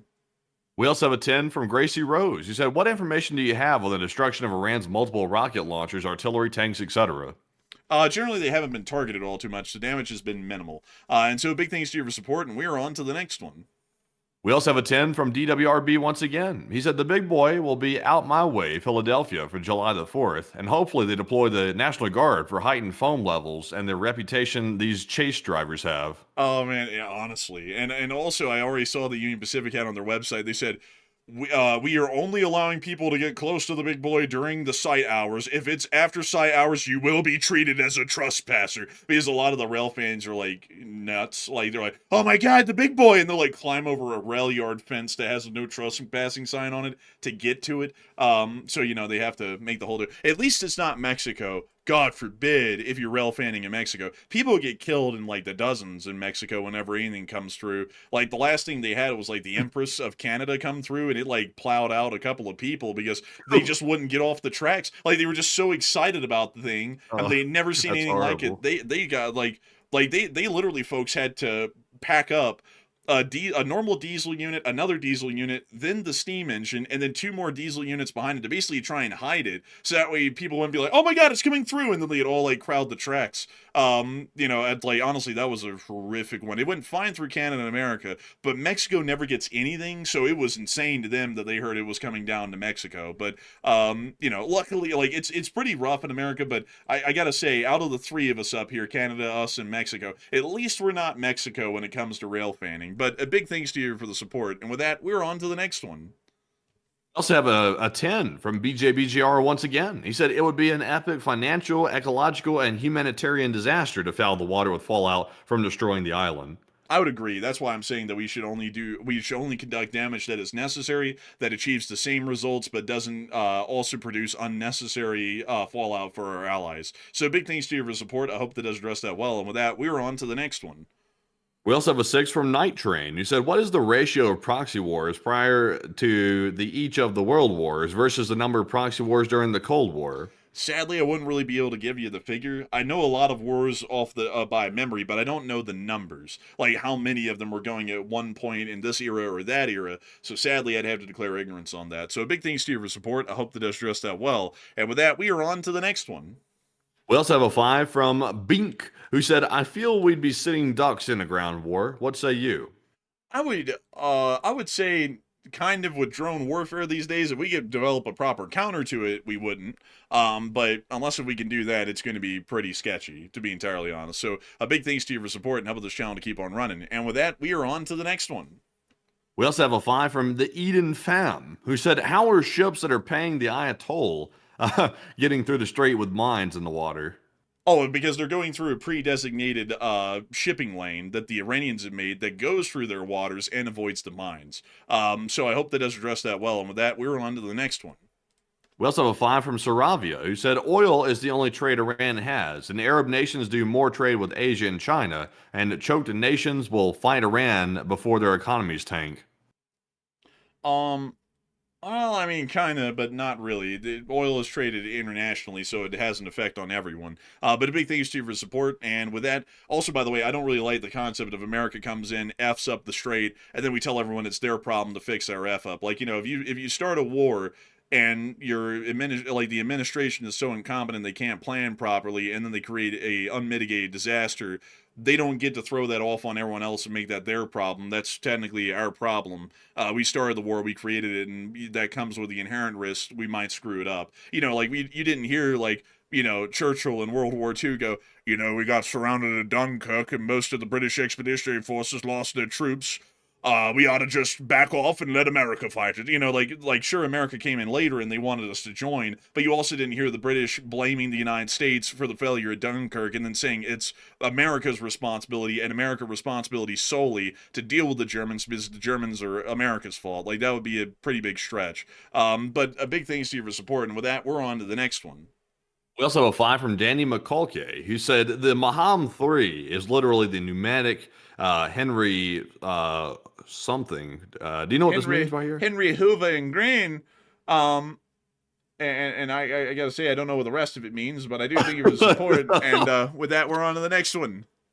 And our next one goes to Night Train, who puts in a 5 and said, what is the rate? I think I might have actually doubled this one right here, but take that and double it and give it to the next person. We appreciate it, Night Train. We also have a 10 from Duncan VR, who put in an Australian $10 support right there, at Australian money. And Duncan said, sir, do the seal noise, Matt. Sir, I gotta get in the right, Sir, get that sea lion up here, sir. He looks like you make a great Secretary of State. That sea lion, he's got the brains for it, too. You heard the way he talked. He said, I like the president. He's qualified. Get him up here. Go ahead, put him in that position. Give him a raise. Give him some money. Give him some money. Come back and beg for more. You know, the president, he's so smart, he flipped over a mat and drew a perfect map of the Middle East on it and then put everyone's forces down on it. It's like, yeah, and I'll take things that never happened for 500, Alex. It's like, come on. It's like, no, this is just getting on into glazing. It's like, is this Krispy Kreme? Because there's some glazing going on here. Did you hear that today, Matthew? Who? So the Secretary of Health stated, it, like, literally. Oh, are you talking about him glazing? Yeah, where he said the president flipped over a mat or something, drew a perfect map of the Middle East on it, and then apparently marked down every single unit that our allies had on the map, all from memory. Yeah. And I was like, yeah, you know, I doubt it. I was like, I doubt that heavily. Because, I mean, have you ever heard that guy talk? I mean, it's not really technical, you know? It's not like the president sits there and goes, yes, the 173rd Brigade is in Vicenza, Italy, along with the U.S. Task Force for Africa. You never hear him say shit like that. He's like, we have lots and lots of guys, big guys, strong guys, very muscular. It's like, he's not, like, detail-oriented. Have you asked me to sit down and draw a detailed map from scratch and not having any reference of the Middle East, I'd be struggling. Like, and I know what the Middle East looks like. So it's like, I really doubt he just did that from memory. Yeah, you know, it's also like, considering how many things he says that are like completely factually incorrect, it's like, I'm pretty sure he doesn't remember the exact force disposition of every single one of our Gulf state allies from memory, and then also the geographical shape of the Middle East in perfect near satellite level detail. It's like, this is like getting into almost Kim Jong-un type stories. Next thing you know, they're going to say he doesn't shit and he teleports. It's like, come on, let's be real. It's like, you know, I get like, you know, people want to make him out to be something, but getting to the point that you're just faking everything and glazing the guy like he's a Kim, I mean, that's getting unreal. But anyways, with that, we're on to the next one. Our next one goes to Frosty Rotor X once again, who said, I used to live in the Rockies, Winter Park, Colorado, and I still have an X tweet of a cool moose, and he puts in the username. And I thank you for the support. We'll have to take a look at that sick tweet of that moose. And a big thanks to you for support and helping this channel to keep on running. And with that, we're on to the next one. We also have a 10 from Ad Funk Design, who said, can you address the Russian brain discombobulation machine on operators for the last 15 years, or give the over-under that China makes a move on Taiwan if the U.S. goes for Kari Island? I have a feeling that China will make a move on Taiwan really on their own timetable. It won't have much to do with our war in the Middle East currently. And as far as the second one goes, the discombobulator is probably American-made at this point, because apparently the United States has been in possession of this thing probably for a while, or made it themselves. And so a big thanks to you for support, and I hope that does address that well. And with that, we are on to the next one. Also, by the way, SMG Morgan put in a total of a $15 support, by the way, 2 super chats, combined $15 support. We do appreciate that very much. And he said, you guys are one of the most raw and up-to-date, honest news sources that I trust. And thank you for the work. And also, what is your favorite tank and why? And LSA. Oh, and that's a good question, honestly. There's a lot of them that are really good. Hard to say. I like the Leopard. Which one, the 1 or the 2? The 2. The 2. Let's see. The 2. Like, and which one? The A4, the A5, the A6, A7, or A8? I don't know the variants quite that specifically. We'll just do the Leopard 2A7, because when most people think of Leopard, they think of this one. Is it this one? Yes, it is that one, actually. Look at the little fella. Look at him. I honestly like the Leopard 2A8. This is the newest one that they came out with. Yeah, it kind of looks like an Abrams. But it looks good. Man, when they got that Leopard, they got that Leopard. But beyond that, I'd have to say, this thing is a pretty good one. But I'd have to say, folks, that my favorite tank in the history of the world would probably be the M4 Sherman, which is a pretty basic one, but I just like them because they were mass-produced and highly reliable, and they were very good in almost every way. Like German tanks were good for their guns. Soviet tanks were good just because they made millions of them, so they were shit, but they were decent because they had like tens of thousands of them. The Sherman was good because there was thousands of them, and also they were very good all around. Good engines, good optics, good guns, good crew ergonomics. I mean, like this is the best tank of the Second World War by far in most metrics of being a tanker and having to use a tank. This was the tank. So a big thanks to you for support, and I hope that does address that well. But if I had to go with a modern tank, it would definitely be the Abrams for me. I think the Abrams is a really cool model, or the Challenger 2. Those are tied in my opinion. But a big thanks to you so much once again. I hope that does address that well, and we are on to the next one. We also have a 5 from Master Chief, who said, thanks for the work, guys. I'm surprised at the lack of emphasis given at the fact that Iran attacked U.S. soldiers with a dirty bomb in 2020. And that is surprising. The reason why it didn't get much attention is because the reporter that came out with that story did put it out like years ago, but the mainstream media never really picked it up and ran with it. So they found materials that should not be in bombs that Iran was making, and they seem to be materials that were intentionally placed there to make them dirty bombs essentially. And it's only recently gotten attention until now. So the U.S. has been dealing with Iran, deploying dirty bombs for a minute. Now it wasn't nuclear. I will say that I think there was like material in there which was slightly radioactive, but it's not like putting highly enriched uranium in there or something like that. But Enforcer, what say you? And I would have to definitely agree on that one as well. It is a little interesting. No one's really putting any attention or notice on that, but so the world's quite fickle that way. I was trying to find the word finicky, fickle, whatever. But a big thanks to you for supporting of this channel to keep it running, and we're on to the next one. And we also have a 5 from Salty OG, but who put in a 5 and said Bobcats, and who has the best bark? I don't even think Bobcats bark. Big thanks to you for supporting. I don't know. And with that, we're on to the next one. And we also have a 5 from Mr. Windsor Pizza. He said, right now, is the current U.S. leadership looking for a win or looking for an out? As time passes, will the mindset change? Generally, they're looking for a win and an out at the same time, because while they're trying to keep fighting the war to eventually win, they state every single day that we've already won and the war is over, and then the war continues tomorrow. So I would say it's really a blend of the two, and they're just trying to figure out whichever one works the best, and that's the one they'll stick, and everyone else who ever said anything otherwise will be called a flat-out liar, although they've been saying literally everything under the sun up till this point. So a big thanks to you for support and helping this channel to keep it running, and with that, we're on to the next one. We also have a 5 from Sarah Bear Rauer, who said this might have been mentioned already, but the Post is reporting that the Pentagon's preparing for multiple weeks of ground ops. And we did hear about that, and we did report that. And a big thanks to you for supporting. With that, we're on to the next one.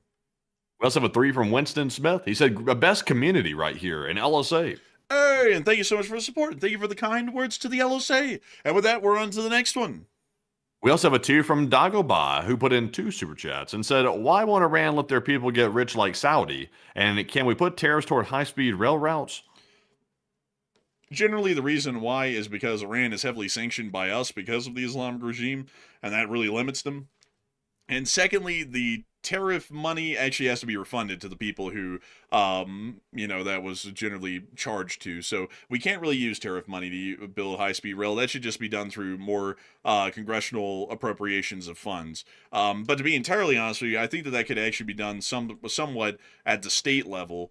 Or the federal government could give an incentive to privatized rail companies like the major freight carriers to once again return back to doing passenger rail at higher speeds. But generally, high-speed rail always has to be undertaken by a government. So because of the exorbitant cost and the fact that it never turns a profit ever, and so for that reason, you would have to do some congressional funding appropriations and acts to get the money for that. But a big thanks to you for support. And with that, we are on to the next one.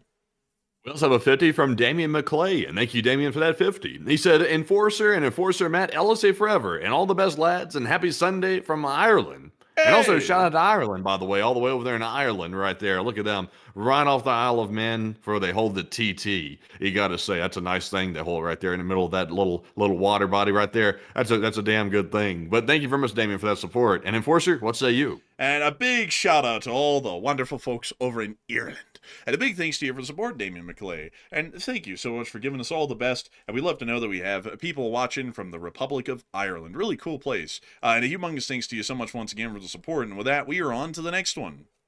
We also have a 5 from JB Najalki, who said, did y'all catch Zelensky's speech today in which he said, Mr. Putin is La la, he can't even grow a beard like mine. Slava Ukraine.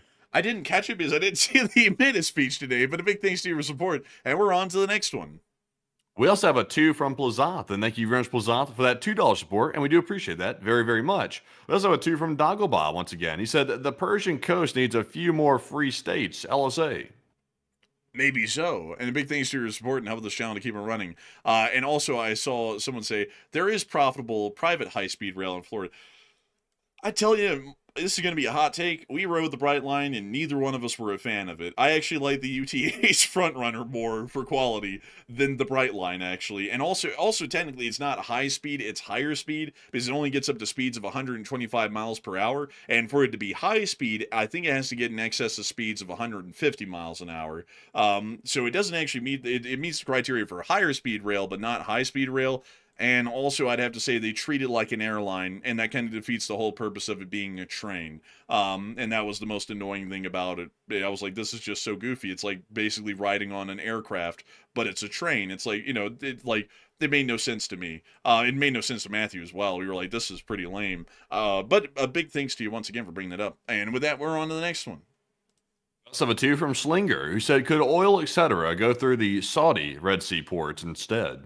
Sadly, there's just no oil pipeline capacity to be able to get it over there, and it's already working at 100% capacity to get out 5 million barrels a day. And not only that, no other country in the Middle East can access that pipeline except for Saudi Arabia, meaning that there still is no way to get any of their oil out from Iraq, Kuwait, Qatar, the UAE, or Bahrain. So I hope that does address it the best I can. And with that, we are on to the next one.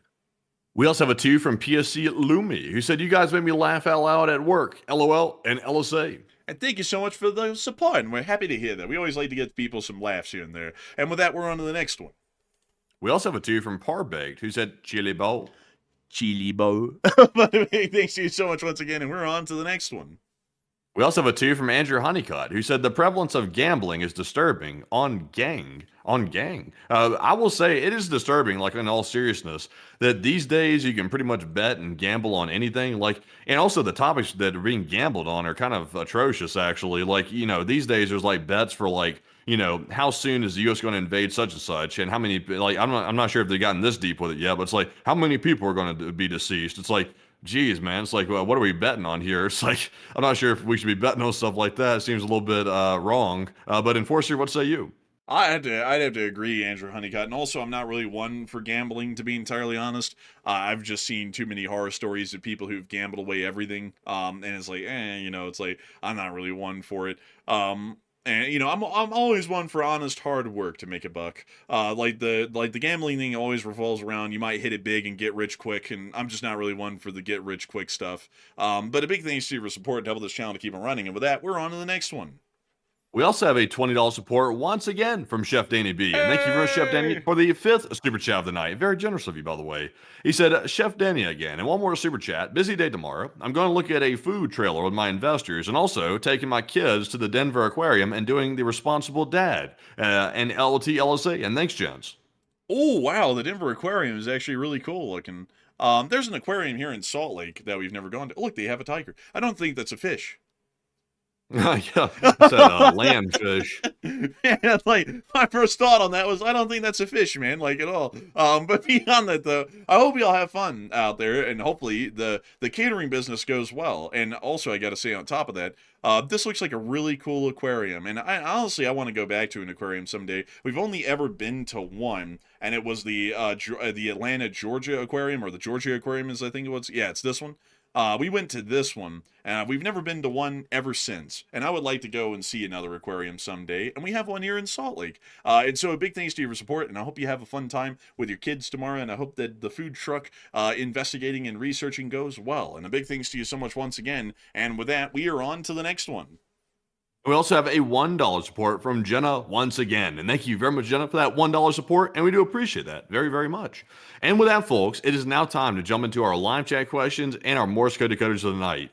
Just to say, we had the same Morse code as yesterday. It was not changed, but a huge shout out to our usual roster of Morse code decoders for still solving it nonetheless. And a huge shout out to them for always solving that every single night. And we do appreciate that. But it's now time for some live chat questions. And our first one here is going to go to Lady Lily, who said, are we in World War III now?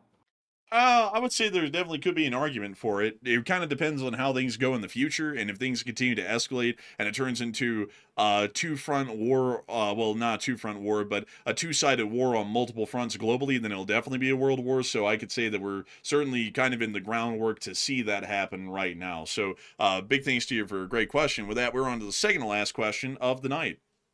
And this one's going to go to AF Kaplan, who said, what role, if any, could the U.S. submarine fleet play in opening the Strait of Hormuz? Sadly, not a lot. The Strait of Hormuz is really shallow. It's only about 300 to 500 feet deep at its deepest points. And that means that submarines really do not have the ability to evade if they ever start to be hunted down, because they can't ever dive below a thermal layer because it's just so shallow, one really can't exist through there. So sadly, I'd have to say submarines really couldn't play a role directly in the Strait of Hormuz, but they could play a role outside of the Strait of Hormuz, but not in really any meaningful way to clear and open the strait. So I hope that does address that the best I can. And with that, we are on to the final question of the night. And so, who is the lucky last person who threw in the lucky last question of the night? And that viewer is Username, who said, do you believe that China will directly join the conflict if Karg's oil is attacked and seized? I have a feeling that they probably won't. They'll probably start putting a lot of significant diplomatic pressure on the region, but there's really no way for them to physically join and do any real damage because they have no way to send an expeditionary force that far away from China, unless if they tried to fly them from China to Iran, and that really wouldn't work too well because we would shoot them down because it would be an official state of war, and they'd never be able to make it into Iran through their skies, and they'd never be able to make it there by sea. So generally they wouldn't be able to join the war, and if they tried to, they most likely end up losing the conflict to whatever degree they try to get involved in it at. So with that, I hope that does address it the best I can, and we have reached the end of tonight's stream. I've got to thank you all greatly once again for watching tonight. I got to thank everyone for supporting the channel and asking some great questions, and also being here with us till the end. There are still 12,000 people here, which is absolutely crazy. 3 hours and 45 minutes in, and I got to give a huge shout out to the 24,000 people who were here at the peak tonight, and the 250,000 of people who have nearly watched to this point right now. I've got to thank you all so much once again for watching, and we will see you all tomorrow at 10 p.m. Eastern Time to cover the next 24 hours of the news from around the world, and to also run our Sunday night fundraiser. And not only that, folks, if there is enough news to make a short war video tomorrow, I, the Enforcer, will be the one making that short war video. So with that, good night, good luck, take care, stay safe, Slava Ukraini, Haram Slava, long live the East Spring Army, and long live the Republic.